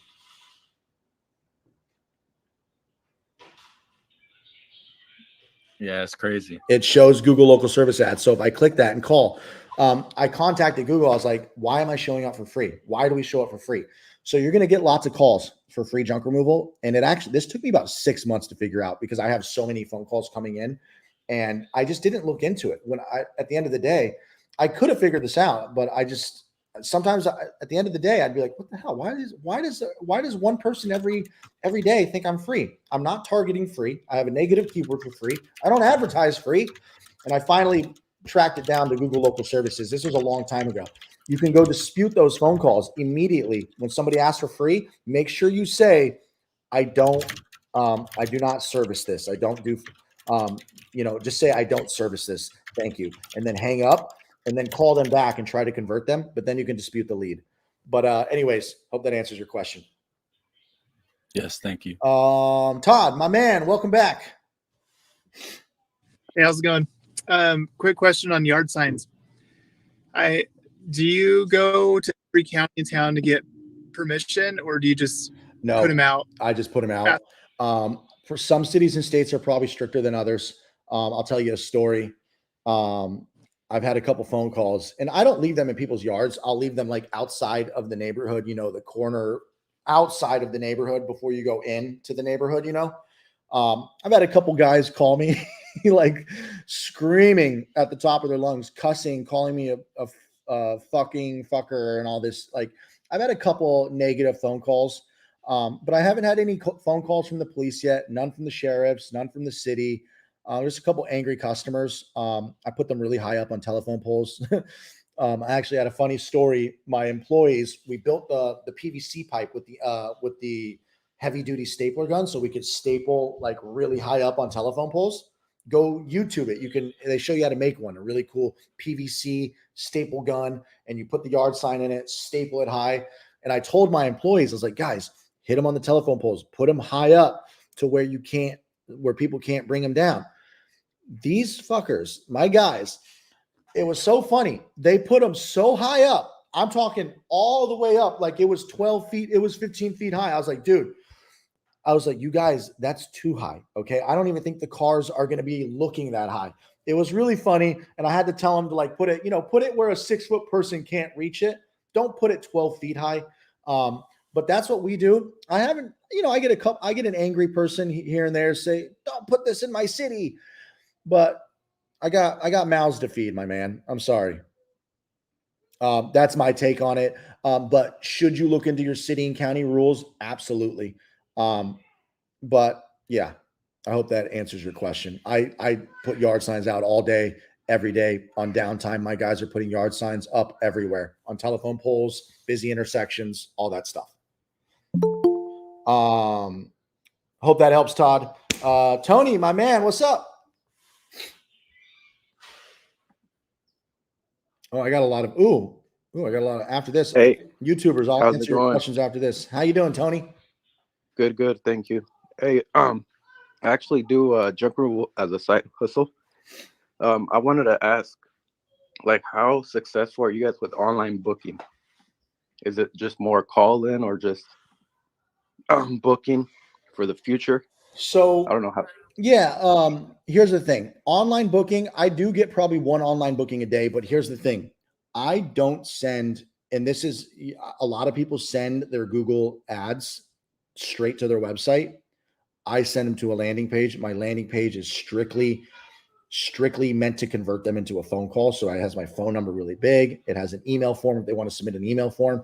So on my landing page, a landing page, for people who don't know, a landing page in general, not just for Google ads, a landing page could be a funnel. It could be something meant to just be a one pager that just kind of explains something. A landing page could be meant to they land on a junk removal page and it's meant to convert them into a customer. It's just really simple. Please call us, rather than sending them to a full website. So I send them to a landing page, and the landing page just has a phone call button and an email form lead. It says, call us for junk removal. Very simple landing page. Photo of my family. Point is I don't have the online booking form there. It has been something I wanted to try out, but I just like the phone call so I can convert them, or the email lead. And as soon as I submit the email lead, I call them. So I don't get a lot of online booking requests because I don't send them to my website. But since I do show up on SEO now, and I am getting repeats and referrals, and my business is growing, I am getting just organic traffic to my website. And I probably get like one online booking a day from, just by itself, like literally just by itself, 1 or 2 online bookings a day. But all my Google traffic goes straight to a landing page where they cannot online book. Now, if I sent my Google traffic to my website, I'd probably get a handful more online bookings. I just haven't wanted to try it yet because my Google ads work so well as is, and I don't want to change it. But I hope that answers your question. What was your question about online booking? Did you have a Yeah, it was It was just that. Thanks for the feedback. Because the reason why I was asking is because sometimes I'm not available to pick up the phone, or I won't be available for the next couple of days, but I would like to book them for my availability, right? Right. So that's what I was asking. Okay, cool. I know definitely a call is better if you want to get them on the spot, but sometimes. Yep. If you can't take that phone call, man, try to respond with a text immediately saying, hey, I'll call you in 5, I'll call you in 10. Missing phone calls, especially Google phone calls, hurts. Can hurt really bad. Right. They'll just move on to the next Thank company. All right, we got some YouTube questions. All right, Royal asks, cleaning. I am starting a sister company called Jedi Cleaners, guys. It's going to be on my new channel. I'm actually in the hiring process right now. I finally got video verified. 2 reasons I'm doing cleaning. I want to experiment with the cleaning side of things, not only because I'm asked, but I want to understand the cleaning business because my software is going to be geared towards junk removal, home cleaning, and landscaping, junk removal first. So I want to understand the cleaning business. I also want to be able to say, hey, check it out. I grew a cleaning business. I did, and just be able to share those stories as well. And also I just get asked a lot if we do cleaning too. Hope that answers the question, Royal. Sky Dawson asks, who do you recommend going through commercial insurance? There's 2 major players, Byberk, which is Warren Buffett's company, Berkshire Hathaway, then Progressive Commercial Insurance. I recommend getting a quote from both companies. Progressive is cheaper for some people. Byberk was cheaper for me. Should I brand my vehicles? Yes. Who cares if you don't? Just get it anyways. You can rock with personal insurance on your F-150, whatever fucking truck you have, for as long as you possibly can. Of course, that's another gray area. That's up to you. But yes, you need to brand your trucks. Yeah, definitely brand your trucks. That should be the first thing you do. You get just make sure your phone number is really big. The amount of phone calls and pictures taken of my vehicles, even when I just had the truck and trailer, is insane. You get the $500 to $1,000 to wrap your trailer is going to pay for itself in the first month. Kanai agrees with pricing sheets the way to go. Thank you, Kanai. Could you explain the landing page? Mark says, oh, I just did. I hope that, I just answered that. Were you charging these prices when you first started with a pickup trailer and truck? Yes. So I actually want to talk about this real quick, guys. When I had the yellow box truck, I don't know how many of you went all the way back in my old videos and saw that I started on a beat up yellow box truck, 170,000 miles, graffiti on one side, a big weird gray square on the other side. I got kicked out of a neighborhood one time because it was a rich neighborhood, like this gated community. And he was like, he thought it was going to be some fancy dump truck that showed up. So he's like, hey, you know what? I'm just going to call a different company. He actually sent me away because he was embarrassed of the truck that showed up in front of his house. But for the first month or 2, I ran the yellow truck for 3 months before the transmission broke. I was all over the place with pricing until I got the pricing sheet. Probably I came up with the pricing sheet somewhere between the 2nd and 3rd month. I did the pricing sheet, but those first 2 months, I definitely was not charging got junk prices. When the truck, the tranny broke down and I got the F-150 in the trailer, that's when I really started doing the got junk prices. I just made a beautiful pricing sheet, got the shirts, got the hats, branded the trailer. So the first 2 months, I was not charging got junk prices. Lawn Junk Buster says that's why I go solo, sub out larger jobs. That's another way to do it. Ricardo from Junk Guys. Oh, I might as well bring that up about 1099 contractors and W-2 employees. I might as well bring up something that Ricardo from Junk Guys does. I'm sure you guys know him, the godfather of junk. He's been doing it the longest here. He's been doing this for 16 years. He's been on YouTube for 13, posting videos. He has 4,000 videos. It's insane. He is a solo operator too. And when he gets large jobs, he actually partners with other junk removal companies in his area. And he's got it looks like his handful of companies that he likes to work with. So you can he has no employees, none. So it's just him on the truck. But when he gets a job too big, he partners with another junk removal company. And that's another way to go. He shares with his community. He gives back to other junk removal communities. It's pretty interesting because I don't think there's a single other junk removal company out there that shares their work as much as he does. He shares all of his work. He subs out all of his jobs and works with them. So he'll bring in another junk company. So he does 2 loads and the other junk removal company does 2 loads. Interesting way to do things, but that is another alternative, is become friends with other junk removal companies. If you want to roll a solo operator and, keep most of the profits for yourself, work with other junk companies to help you. You don't need to get contract workers. You don't need to get subcontractors. You don't need to get employees. You can just call another junk removal company, bring them in. What if a guy cuts off a hand or breaks his back? Yeah, Iowa Junk Busters. If you're referring to me not having workers' comp, yeah, that bill would have been a lot fucking higher. I guess I should be thankful that it was only a broken leg and he didn't fucking break his spine. That would have sucked. Probably be in debt like 200 grand. Yeah, how much does it cost to fix a broken back, guys? Ooh.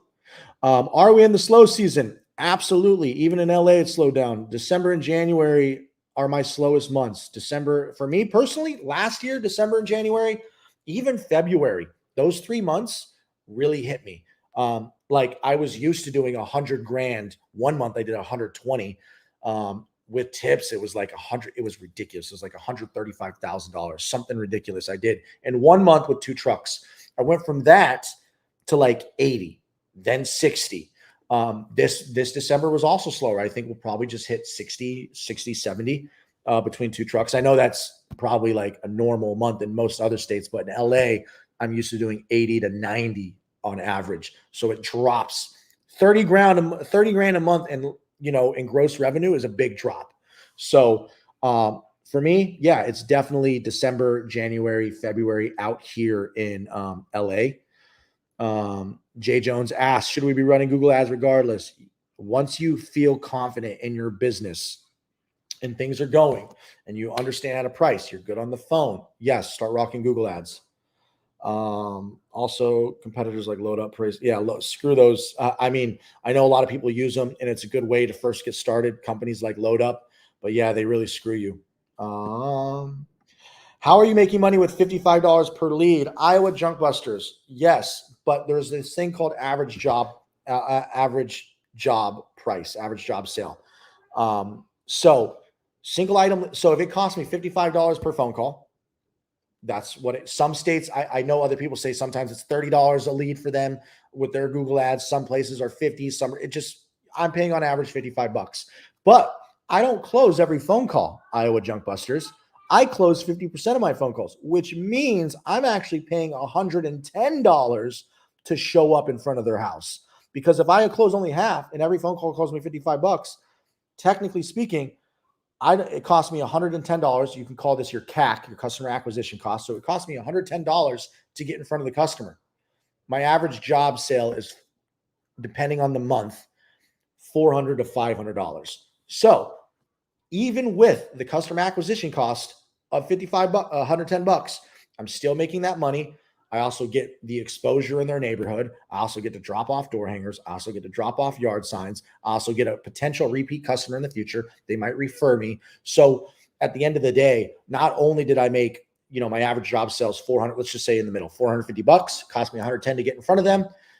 Obviously I'm making money even after dump fees and expenses, whatever, dump fee and labor. But you also gain a new customer. You gain the exposure in their neighborhood. There's a lot more you gain long-term. But yeah, single items suck. They're a loss. I'm actually thinking about doing what Got Junk did. Got Junk ran a new campaign and people were going crazy over their campaign on Facebook groups. I think you guys might all remember seeing Got Junk was doing a $39 or $40 mattress pickup. Something ridiculous. And actually, Russ Berry from Facebook groups, I think he does free Christmas tree pickup. And I'm starting to think this makes sense. Now that I have more volume and, I'm looking more at the long term, I can afford to get those customers into my database that I can text 6 months later, or they might do a repeat referral. So I can drop my minimum from 150 for mattress pickups and do a $50 mattress pickup or do a curbside pickup for $99 to get that customer in the database. So you may lose money, but hopefully you will gain it in the long term. I hope that answers your question with that. Let's go back to the chat, guys. Let's see. Do we have any more questions? Any more questions, guys? Looks like no more hands. I hope. Did you guys get some value from the answering those Q&A? Anthony, did you have a question? Anthony? Or no? Paxton, you have one last question, and then maybe I'll talk about Google Ads a little bit, guys. Yeah, back to the local service ads. Is it worth doing only on like a $300 a week budget? So if your average phone call is going to cost, I mean, probably like we can do some $70. basic math. Let's run the math with my numbers. What did you say your budget was? Like $300 a week. Okay, so $300 a week. What did I tell you? Do you remember what I said my average call was on Google Local Services? Did you say it was like 100? 60 to 80. So we'll just go in the middle. So 300 a week. That's going to be 300 times 4 weeks. It's 1,200. $1,200 a month. You on average you spend. I'm paying about 70. We're just going to go worst case. Let's go worst case. Let's say every fucking phone call costs $80. Okay, this is worst case. That's 15 leads. 15 leads. I told you I close half of my leads, so that's 7 times an average sale. My average job sale is $450, so that would pull me in. On average, every month is different. You might get lucky and hit a hoarder house. You might get a big fucking $10,000 job. You might get a $5,000 job. But if you do the math, that $1,200 would bring me $3,200. So that's worst case, right? That's worst case if every phone call costs $80 and I closed a little less than half of my leads. So just running those basic numbers, that gives you an idea of what to expect. Now, yours probably, what state are you in? What city or state? Charlotte, North Carolina. Okay, you're probably not going to pay $80. You're probably going to be somewhere closer to 60. So you're going to get. It showed. I just went to my budget. It showed that. So it shows like the when it says manually set a max bid, it shows 70, then 77, then 84, and then just let Google do it. Yep. So, okay, yeah, maybe you are in that ballpark. You can set it to 60. And speaking of which, this is a good transition for us to talk about Google Ads a little bit. I have some theories for 2024. Some will be optimistic, some will be pessimistic. But I guess if nobody has any questions, if you guys want me to talk about Google Ads, do you guys want to put some thumbs up? Is there a thumbs up that you guys can do or something? Is there like a little thumbs up icon on? Okay, cool. All right. Yeah. We got some thumb. Oh yeah. Wait, why don't I have a thumbs up? How are you guys doing the thumbs up? I only see the. I don't know how to do it. Oh, there's a react. Okay. I see the reaction. How did I not? Oh, nice. There's hearts and everything. Okay, cool. So, Kevin, did you have a question before I jump into Google Ads? Yes. On the note of advertising, are Craigslist ads still crushing it for you? I don't do Craigslist ads anymore. Although I keep telling myself I want to, and I keep forgetting. I haven't tried them, but yeah, I want to do it. I want to do it this month. Yes, just post every day, man. It's only $5. And if you're in a busy, look what other people are doing in LA. You know, I probably have to post 4 times a day in Ventura County. Andrew, my other location, I was posting 2 times a day. So, hey, Andrew, you hear me? Oh, hey, what's up, my man? Hey, how you been, man? Doing good, thank you. Happy. So yeah, I've been posting on Craigslist once a day, and I get like 1 or 2 calls from them, and that's all I run my business on, just $5 a day. Nice. Oh, hell yeah. Hell yeah. Yeah. Craigslist is still working. I'm out in Orange County in California. It's still working over here. Imagine if you guys did in-person sales, yard signs, door hangers, Craigslist. I mean, social media. I mean, guys, I talk about all this all the time, especially in my course, guys. I got a fuckload of videos on social media, on gray hat marketing, all kinds of shit in there. It'll blow your tits off your face. But I got a lot of shit in there. But I have some special news coming for you guys in February. You know, my software is coming out, but I'm releasing some really cool stuff. With that being said, Kevin, I think you're going to be the last question. Then I'll jump into some Google Ads, unless the hand was a mistake. All right. This last question is sort of a half serious. When do we get to get some like sweet affiliate set up with Dispatch? Oh yeah, absolutely. Yeah, I think the affiliate commission is going to be 100. Like, I can't pay what Workies and HouseCallPro is paying, but at least you guys will know you're doing something good in your heart by representing good software. You know, like if you convince somebody to sign up, I think initially, I'll definitely have an affiliate link. So if you convince somebody to sign up for Dispatch, initially, I think Okay. most I'll be able Heck to pay yeah. is 100. But once I see the retention rate and I see like if customers, you know, obviously got to make sure the product's great and get feedback, and the customers stick along for a while, I'll be able to pay way more than that. And I'm going to give you guys some news right now. I guess I'll just give you guys some prices real quick before we jump into Google Ads. So who's using a CRM? A lot of you guys are using a CRM. There's a reaction icon on the Google Meet down below. Do a heart if you're using HouseCallPro, and do the confetti symbol or the party symbol if you're doing Workies. Okay, so nice. Okay, so we got both people in here. So as you guys know, Workies is what, $225 a month? Is that right? Who's using Workies?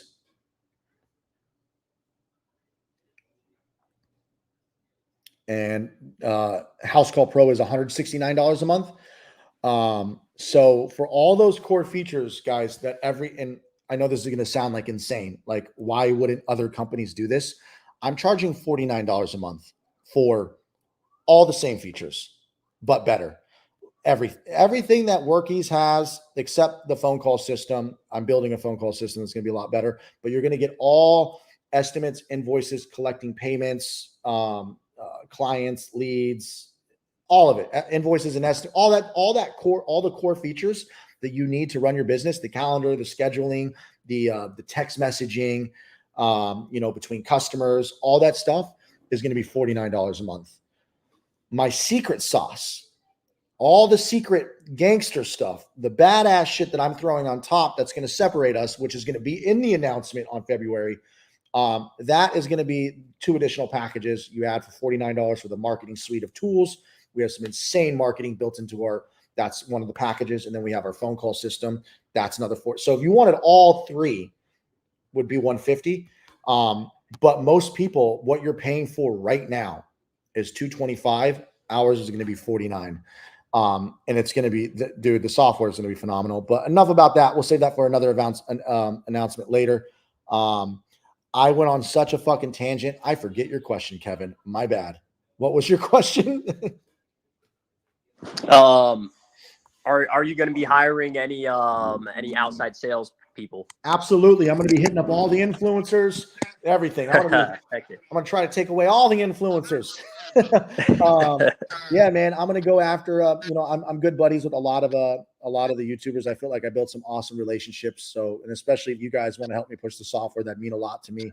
I hope you guys can make the junk removal live event February 24th. It's going to be live just on YouTube. And I'm having an after party in Los Angeles, February 24th, 5 p.m. The after party, not a party, like a meet and greet. Maybe we'll have a couple speakers, and of course, food, drinks. If you don't drink, soda, whatever. But it'll be fucking awesome. Hope you guys can make it February 24th.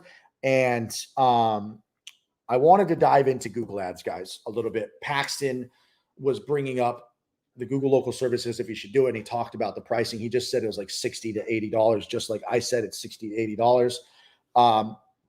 So I have a theory. Okay. Hear me out.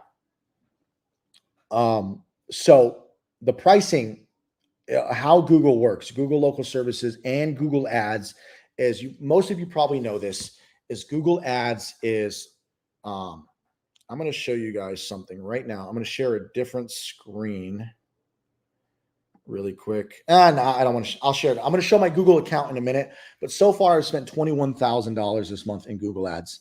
And let me see. Cost per conversion is $59, 363 conversions with a 32% conversion rate. I will share this screen in just a minute. But what I'm getting at is a lot of people. How it works. Sorry, I'm trying to gather my thoughts. How Google works is you're bidding. We're all bidding against each other. That's just how it is. What I'm willing to pay per click, depends on what somebody else is willing to pay per click. So Google Ads, you're technically paying per click, right? X amount of clicks going to your website, we hope for a phone call, right? Or an online booking or whatever. But at the end of the day, we're paying per click. Once upon a time, it used to be $1 a click. Somebody then comes in and wants to pay 10. And then somebody like me comes in and fucking, I'm willing to pay 40. Then another fucker comes in and he wants to pay 50. So that's how the bidding war works with Google Ads. And that's why it's getting pricier. So here's what's going to happen, guys, is I've noticed this too in the last 2 years. I've been gradually, I've been fluctuating between $50 to $60 a lead, right? Meaning every certain amount of clicks turns into a phone call. So some clicks cost, like if somebody types in, I need to get rid of my furniture, that might cost $5. If somebody types in furniture removal, Los Angeles, that click might cost $10. It averages out all of the clicks. And then, it's an average of everything because I'm bidding on 100 different keywords. So my theory is this, guys.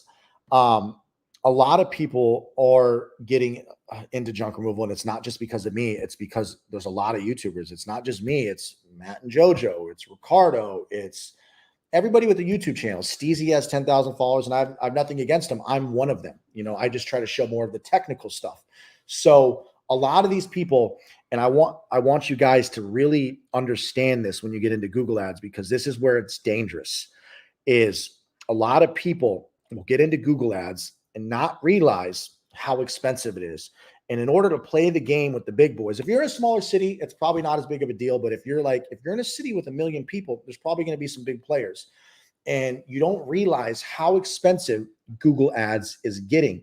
And it's more people jumping in and willing to pay $50, $15, $20 a click. And at the end of the day, 3 clicks might equal a phone call. That's how you get your conversion. So I think about every 4 clicks on average gets me a phone call. 4 people click on my landing page. 1 person finally decides to send an email or call. So the cost is going up because more people are willing to bid. But I've also noticed a lot of people are going to get priced out because they can't. Here's the problem with Google Ads. As of right now, if you're looking to getting into Google Ads, you have to think about this. There's no way around. Assuming you have a perfect campaign, guys, let's just cut to the, you have a perfect campaign. Let's just pretend you have my campaign. Everything's perfect. So you have a perfect campaign set up. You're paying $60 a click, and I spend $500 a day. I have my limit set to $500 a day to spend in Ventura, $500 a day to send, sometimes $600, $700. I'll crank it up, but $500 a day in LA. Ventura doesn't always hit $500 because there's just not enough search volume. I don't always hit $500. I probably average 200 to 300. On LA, I hit the 500 every day, right? Pretty much. On a rainy day, it won't hit 500. There's just enough search volume. So the point, what I'm getting at, guys, is there's good days and bad days. So when you're paying $60 a phone call, sorry, 1 second. Let me, when you're paying $60 a phone call and you have a bad day, now there's people who burn through their budget because they don't have a campaign properly set up and they're bidding on keywords they shouldn't. City, county, bag, bulky item pickup, trash, garbage. And dude, I would show up for keywords like garbage disposal or where do I recycle my PVC pipes? If you don't build a campaign properly, you're going to show up for so many keywords that don't make sense. I was paying for keywords like garbage disposal. Because if you just put in junk removal and you don't set up a campaign with 1,000 negative keywords, you're going to be paying for where do I recycle PVC pipe? I got the weirdest. Anyways, if you get into Google Ads and you're perfect and you're paying $60 a phone call and you burn through $500 a day, $300 a day, $1,000 a day, I've had days where they were just all price shoppers. And I even a month ago, I'd be like, what the fuck? I was like, I would actually go to my colleagues and I'll be like, seriously, we didn't convert anybody today and we spent $1,000 fucking dollars. It happens. It is the name of the game. And most people, when they get into Google Ads, they don't have enough bankroll to survive the rough days. So they'll blow through. Even today, guys, even if I jump on the phones and it's not my call agents, I close a little bit better because, obviously I'm from America. It's my own company. There's no accent. Although my agents are incredible, they do an amazing job. Point is, I can close a little bit better because it's my company. I can say things other people can't. You know, I could play around with them. I could joke with them. I could offer them 10% off on the phone immediately. You know, I could whatever. Point is I will burn through $1,000 some days and not realize that you need enough bankroll to offset to survive the rest of the week, because in junk removal, you get single items, you get normal size, and you get big ones. At the end of the week or the end of the 2 weeks, I actually look at it as a 2-week cycle.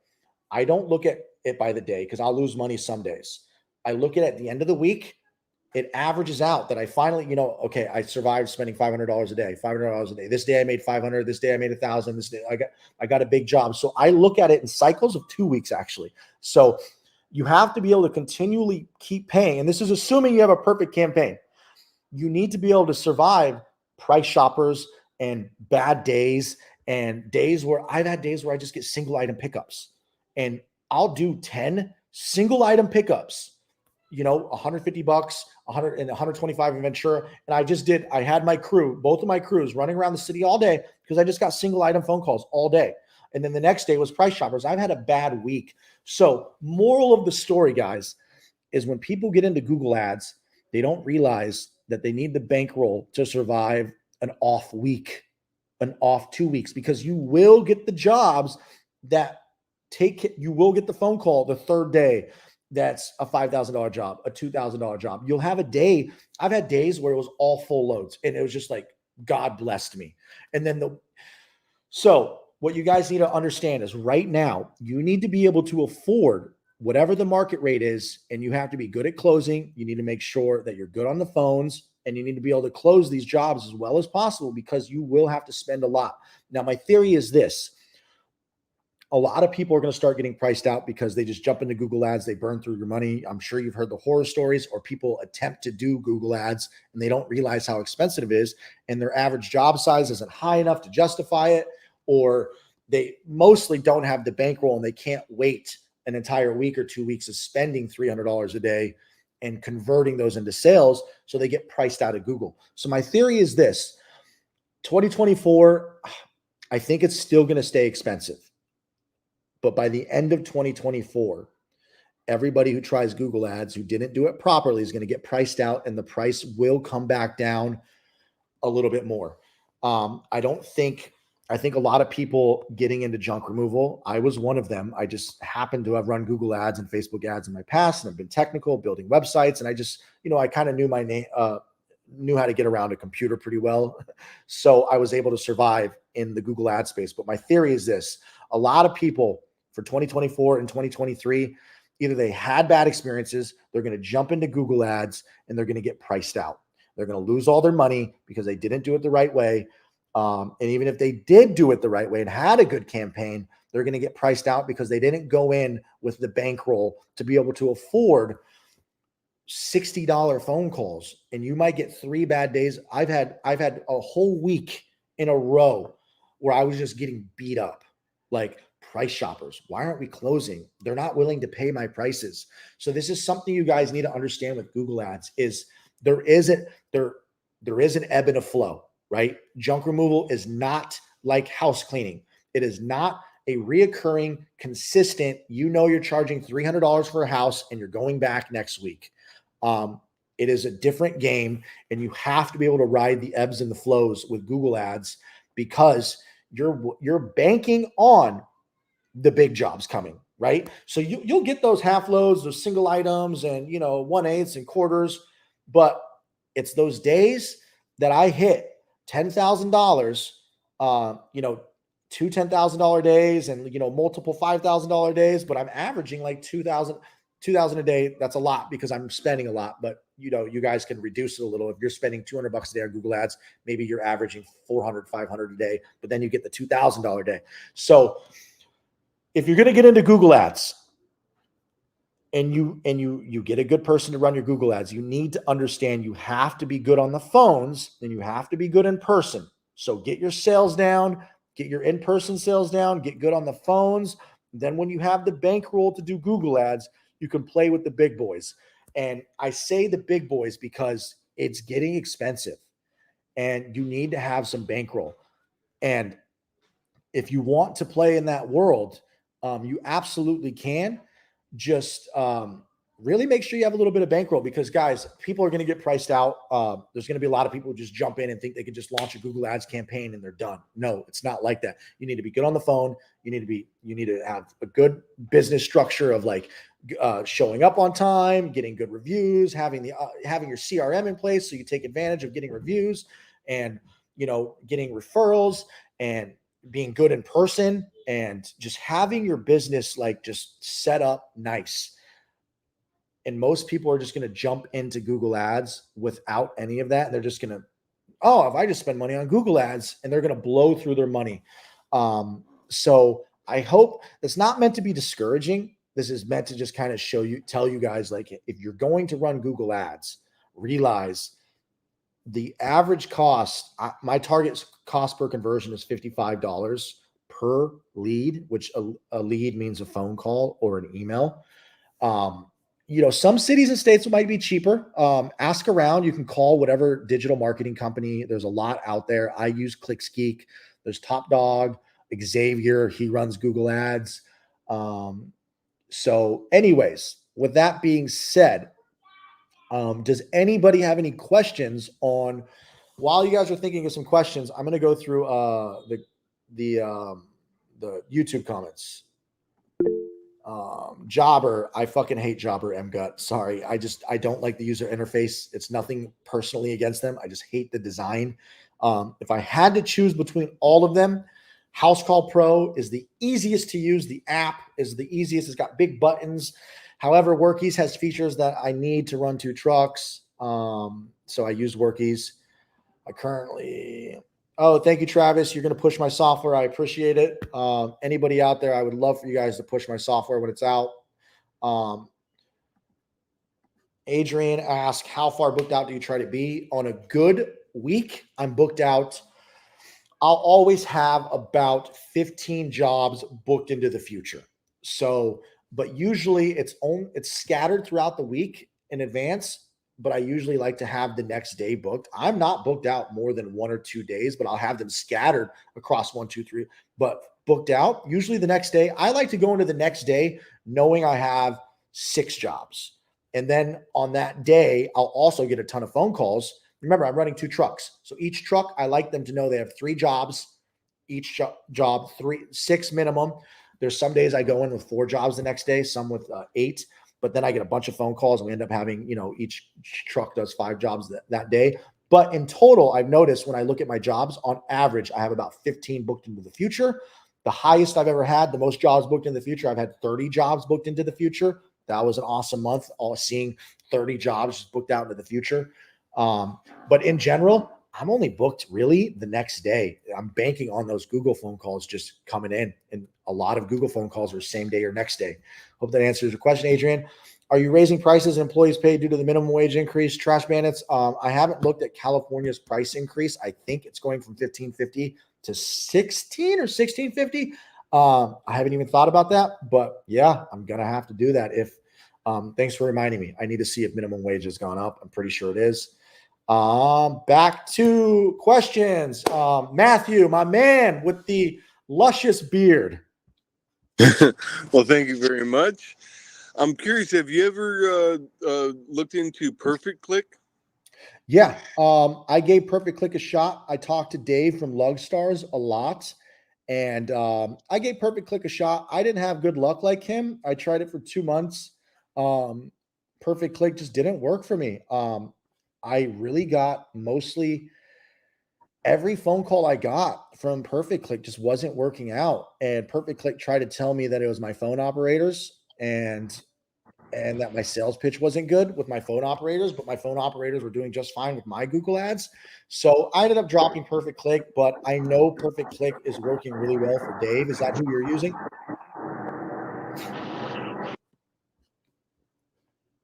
Sorry, I had an airplane going over. I appreciate the heads up on that. Yeah. Are you using Perfect Click or are you not using them? No, I'm not using anything right now. I'm working my regular job and I'm just getting back into picking up random jobs. I used to work as a handyman many years ago, and I still get calls from from old customers that either their new guy isn't available, and I used to work with a whole bunch of people in a realty office, and I got a lot of work just by being very good at what I did. Yep. Whatever I did was always cleaner than the next guy. I always did the extra little things, Yep. and I never did any sort of advertising, and I ended up so busy it was absolutely ridiculous. Just straight from word of mouth, huh? Referrals. That's the way to do it, man. Also, I was a little bit too cheap as well, and the contractors would pull in to go and give a bid. They'd see my truck in the parking lot, and I'd see them turn around and pull right out. They're like, "Oh, this guy's gonna get the damn job." But I didn't understand why they'd charge $8,000 for something when I'd do it for $2,000. And most of the time, you know, I'd do it all by myself because I'm a stubborn person. Yeah. And I just didn't understand why they would charge so damn much. And it's because they could get away with it. Yeah. You know, and I would have been a hell of a lot more successful if I had raised my prices, but I was happy and I was comfortable with what I was doing. So yeah, I wasn't complaining at all. That's I'm awesome. going to go back to that office, and I'm going to end up. I found out a lot of the realtors that I used to work with aren't there anymore or retired. I worked with a lot of the senior element, and sorry about the airplane going over. I don't know if you can hear that. Yeah, I barely can hear it. Probably loud on your side though. Yeah, I'm right under the flight path. But yeah, I did really well for just being very personable in person with each realtor. And I would just hang out in the office if I had nothing else to do. I would hang out in the office and just shoot the breeze with the realtors. And I'd sometimes pick up 3 jobs in a couple hours. Right. Nice. Are you So still I've doing? never done advertising, but I appreciate all the information you're giving out right here because it's something I'm not good with technology in any way, shape, or form. I don't have Facebook or any of this online stuff like that. I'm kind of Neanderthalic. If you give me a hammer, I'm going to use it all day long. But you give me a computer, I'm probably going to use the hammer all day long. So yeah, that's where I'm at. But I appreciate all the information you're giving out right now. It's hella valuable. Thank you, man. I appreciate it. If you ever have questions, Matthew, about tech stuff, just shoot me a DM. Just shoot me a personal message. I don't mind jumping on a phone call. I have no idea how to do that, but I will figure it out. Thank you. Yeah, you'll figure it out. Go to my YouTube, look in the video. There's a link to contact me. You'll get it. What's up, my man, Mark Cruz? Andrew, what's going on, man? Yeah, thanks for taking my question. Question about marketing agency like ClickSgeek. I actually, full transparency, I haven't been able to watch your Google Ads videos, whether it's your course or in the YouTube. But my understanding is do you give instructions on how to run it? And if so, do I need a company like ClickSgeek to do my marketing campaign, or can I just follow your instructions? So if you have the time and you're technical enough and you're not fully busy, you can absolutely run your own Google Ads. So you got to be somewhat willing to like figure things out on a computer. You got to build a landing page. There's a lot of technical stuff that goes into Google Ads. In my course, there's a Google Ads course. So I have the junk removal course. It comes with building a call center and Google Ads and a website. The Google Ads portion of the course alone is 4 to 5 hours. And I teach you how to do it safely. So I go through the Google Ads course, teaching you guys how to be safe, to not blow through your budget. That's 100% my one thing that I wanted to ensure when teaching you guys to run Google Ads is that you don't blow through your money. And I actually set up a junk removal campaign. So if you are patient and you have a week to really sit on the computer, even as a technical person, it's going to take you a week to do.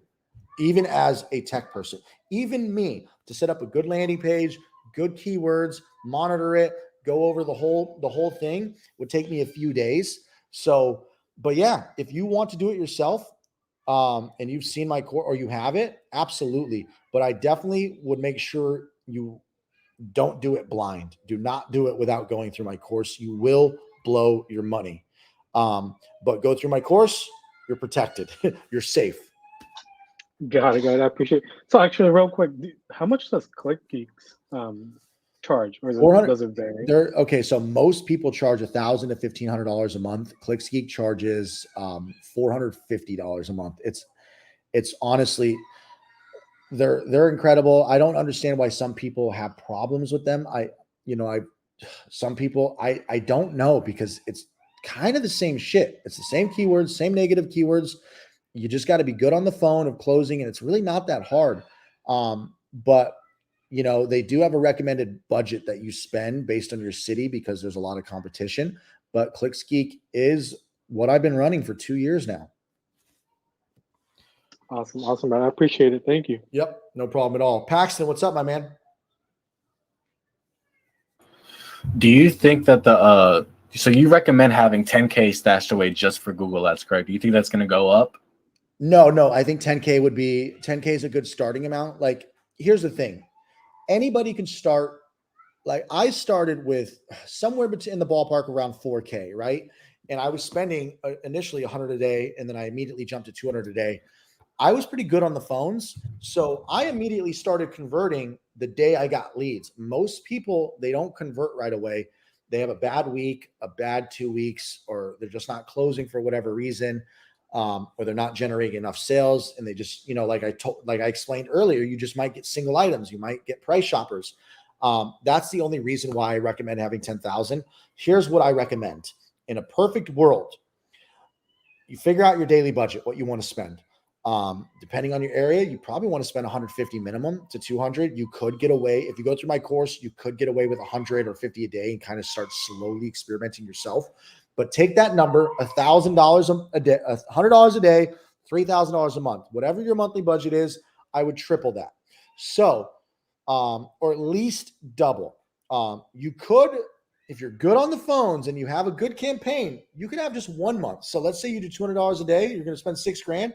If you have $6,000 aside, you could probably rock the first month just fine. I recommend having at least 2 to 3 months, because some people just break even their first month because they don't have a good campaign. They weren't good on the phones. They just had a bad run. They didn't get they didn't close as many big jobs, and it just happens. I have slower months than other months, but once you get in that ebb and the flow of Google ads, you just start closing and crushing. So my recommendation is always a minimum of 2 months of your monthly spend. $200 a day, $6,000. So that'd be $6,000 a month. I'd recommend having 12 grand in the bank, because then you could 12 grand that you're willing to put on ads. You don't have to have that. That's just a very safe way to ensure your success. You could jump into Google ads, $200 a day, and only have 4 grand in the bank, and you'll be fine. You'll spend $200 a day. That week, you'll make 3,000. Just depends. But like I explained earlier, you can have bad weeks. So if I was wanting to be risky, I could start off with 5K. You could. Yeah, I'd want to ensure you have a good campaign, though. Heard you. Thank you. Yep. Anyways, so obviously I talked about Google ads and kind of just highlighted some of the things to be wary of and careful of. I hope that helps, guys. Let me see. What do we got? Where are we at right now? We are nice. How long have we been live? I can't tell. So let's end it with this, guys. I'm going to answer these comments on YouTube, and then let's have a little farewell 2024. Let's bless ourselves and do that cheesiness. Let's do that cheesiness, put that good energy out there. So let me answer these last comments. And if you have any last questions before I get into the cheesiness, let's go ahead and ask those questions. Raise your hand, but let me go through the comments. Do you get a lot of price shoppers through Google ads? Yes, Adrian. Fuck yes. It is just Google ads are your high paying customers, your customers who you're more likely going to convert right away, but it doesn't mean you don't get price shoppers. It annoys me to this day, and it will forever be a thing. It is the only solution is to try to be as friendly as you can and just be like, hey, I know you're probably going to call around. We're local family owned. I'd love your business. If you want to call back later after we can maybe work something out, please call. Just do your best to save it. But there is no way around price shoppers. I've come to accept it. I make enough. My Google ads convert enough if I spend $500 a day, I will usually bring back $1,500 to $2,000 a day on average. There's worse days and there's better days, but whatever you spend, expect to triple or quadruple on average. You're going to have bad weeks. You're going to have good weeks. You're going to have a bad month, but price shoppers, there's no way around it. It sucks. I've just come to accept it and do my best to save it. Jay Jones Jr., PlayStation Network, PSN. I don't know, PlayStation Network. Yeah, Perfect Click works great for one of my friends, Dave at Lugstars. He has a great channel. He does a lot of awesome videos on the truck, and he talks about Perfect Click a lot. Just because it doesn't work for me, I just had bad luck. I had a bad run with them, and I just decided to. See, I was spending a lot of money on Google already with Google ads, and I didn't want to halt my business. I didn't want to stop my Google ads because they're working. I'm not going to stop them. So I put Perfect Click in a small budget. I was doing $100 a day, which is very, very low. Like an average phone call costs $55. So as you can imagine, I'd be lucky to get 1 lead or 2 leads a day with $100 a day. So I wasn't really giving it the full opportunity because we were probably getting lower quality clicks, and I wasn't being able to get the higher quality clicks because I had a small budget, and, probably just getting lower quality clicks, and I just didn't give them the full budget. So I just decided to scrap it. I'm nervous to use them and fired up. Google ads, $50 a day. $50 a day, you'll be lucky to get 1 call a day. I actually don't know your city though, but it's a start. You can set your maximum cost per click. It's just going to be a slower process because more people are bidding more. So you probably won't get as many high quality clicks. The less you spend, but let that go for the course of a month, because $50 a day might be 1 call a day.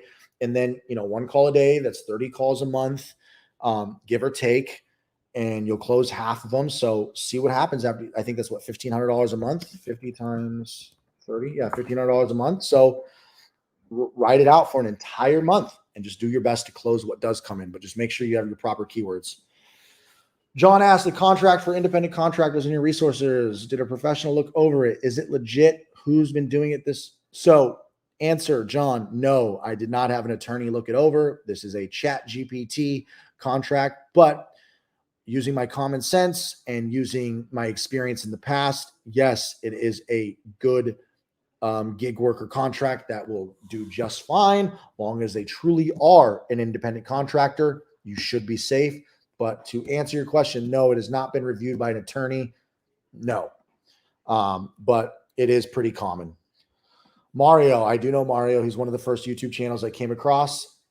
So I feel awesome. You went through his course. Yeah. Junk removal money, Mario. I don't know him. I've never talked to him, but I've seen his YouTube channel. Is it mandatory, Curtis asked, to have a trailer when you start? No, a lot of people just start with a pickup truck. A lot of people get a couple jobs and go rent a Home Depot or U-Haul just to kind of get their feet wet and try it out. Gentleman Silver says, don't you love how you yes. All jokes aside, I have a 4-year-old daughter. Don't you love how they occupy themselves with random noises? No, I don't. I want to punch them. No, I'm just kidding. I'm just kidding. My son is so freaking annoying. He's cute, but god damn, he talks a lot. And he's always like humming and making noises. Yeah, I love it and I hate it. It's cute, but annoying. But yeah.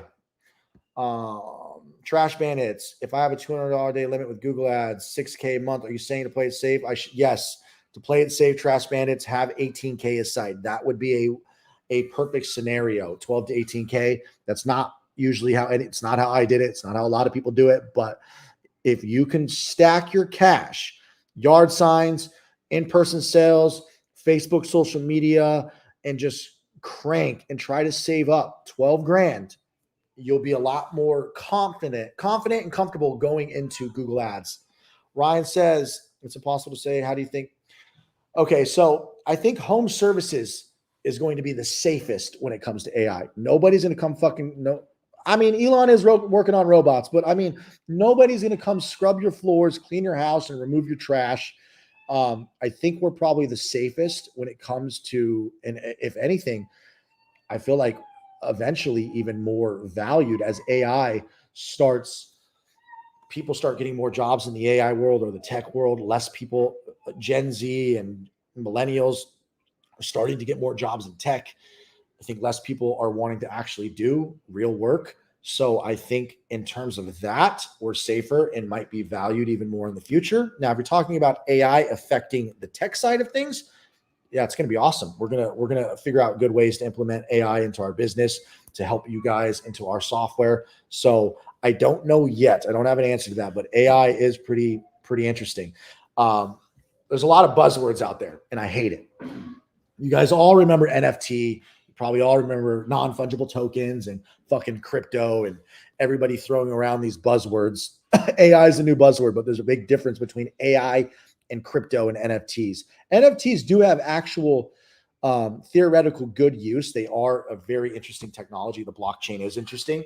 But the problem with crypto and those buzzwords people were throwing around is there's no real use cases. They were supposed to be used as a currency, but people are all just gambling with crypto. They're all in hopes to getting rich. There's no practical use case that fundamentally helps society. Blockchain's a great technology, but there's just fucking scammers for the last 2009, fucking long time, 14 years of Bitcoin and crypto. It's all just been people scamming each other, trying to get rich off Bitcoin. There's no people aren't actually using it for anything useful.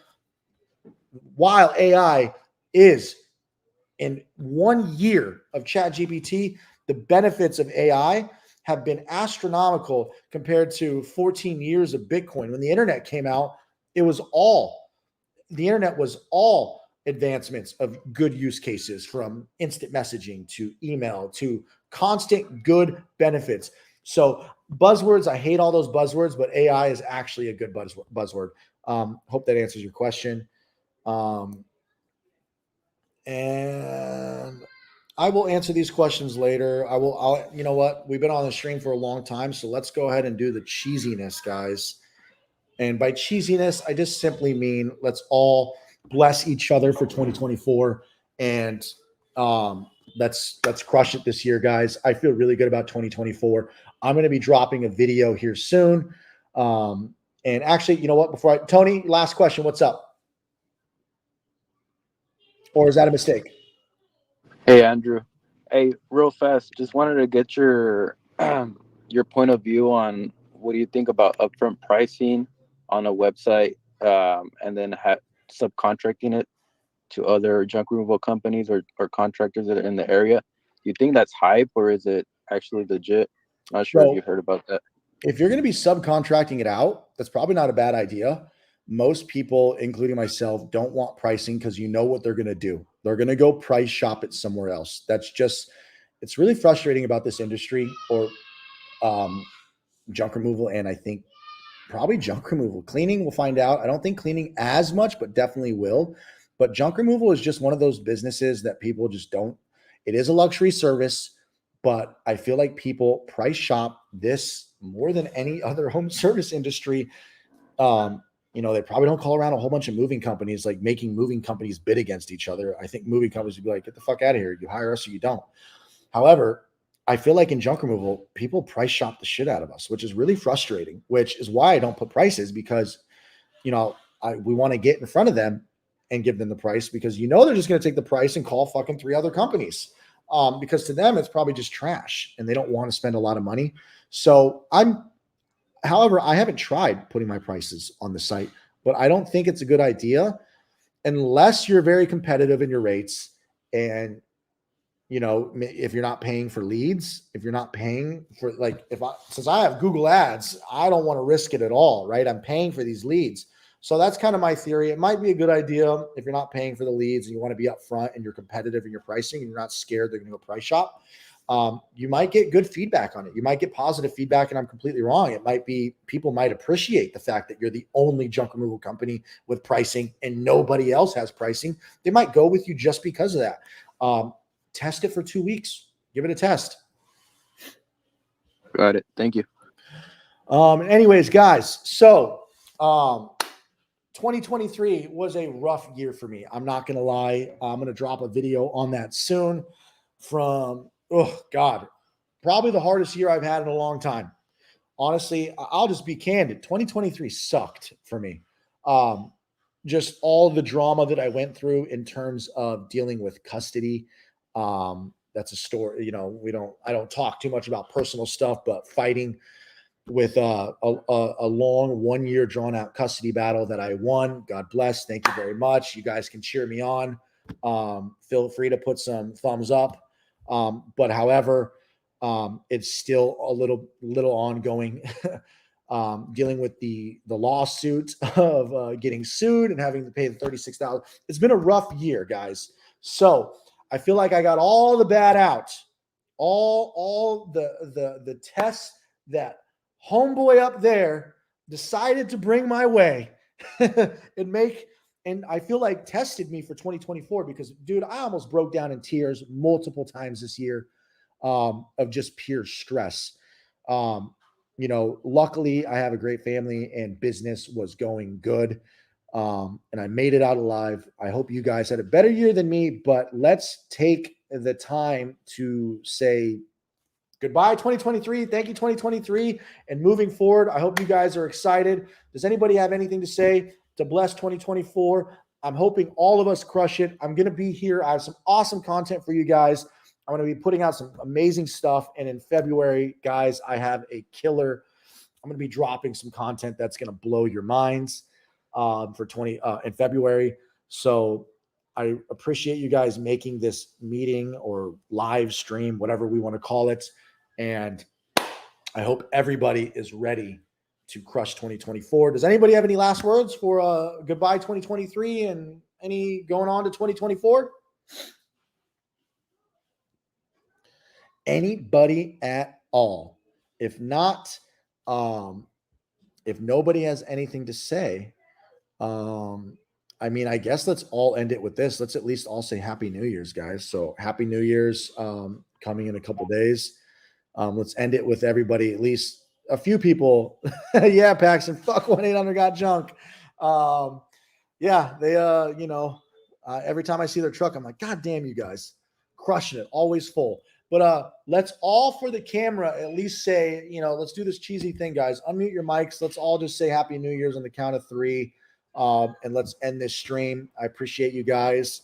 Unmute your mics and I will count down. Everybody unmute. Dallas and Katie. Oh, what's up, Dallas and Katie Holland? All right, guys, thank you so much. On the count of 3, let's give the YouTube stream a Happy New Year's. I'm going to count down from 3, and we're all going to say Happy New Year's. Unmute your mics. God bless everybody. 3, 2, 1. Happy New Year. All right, guys. Hey, good luck in 2024. Let's crush it. Let's go. Thank you guys so much. Bye. How do I stop the stream?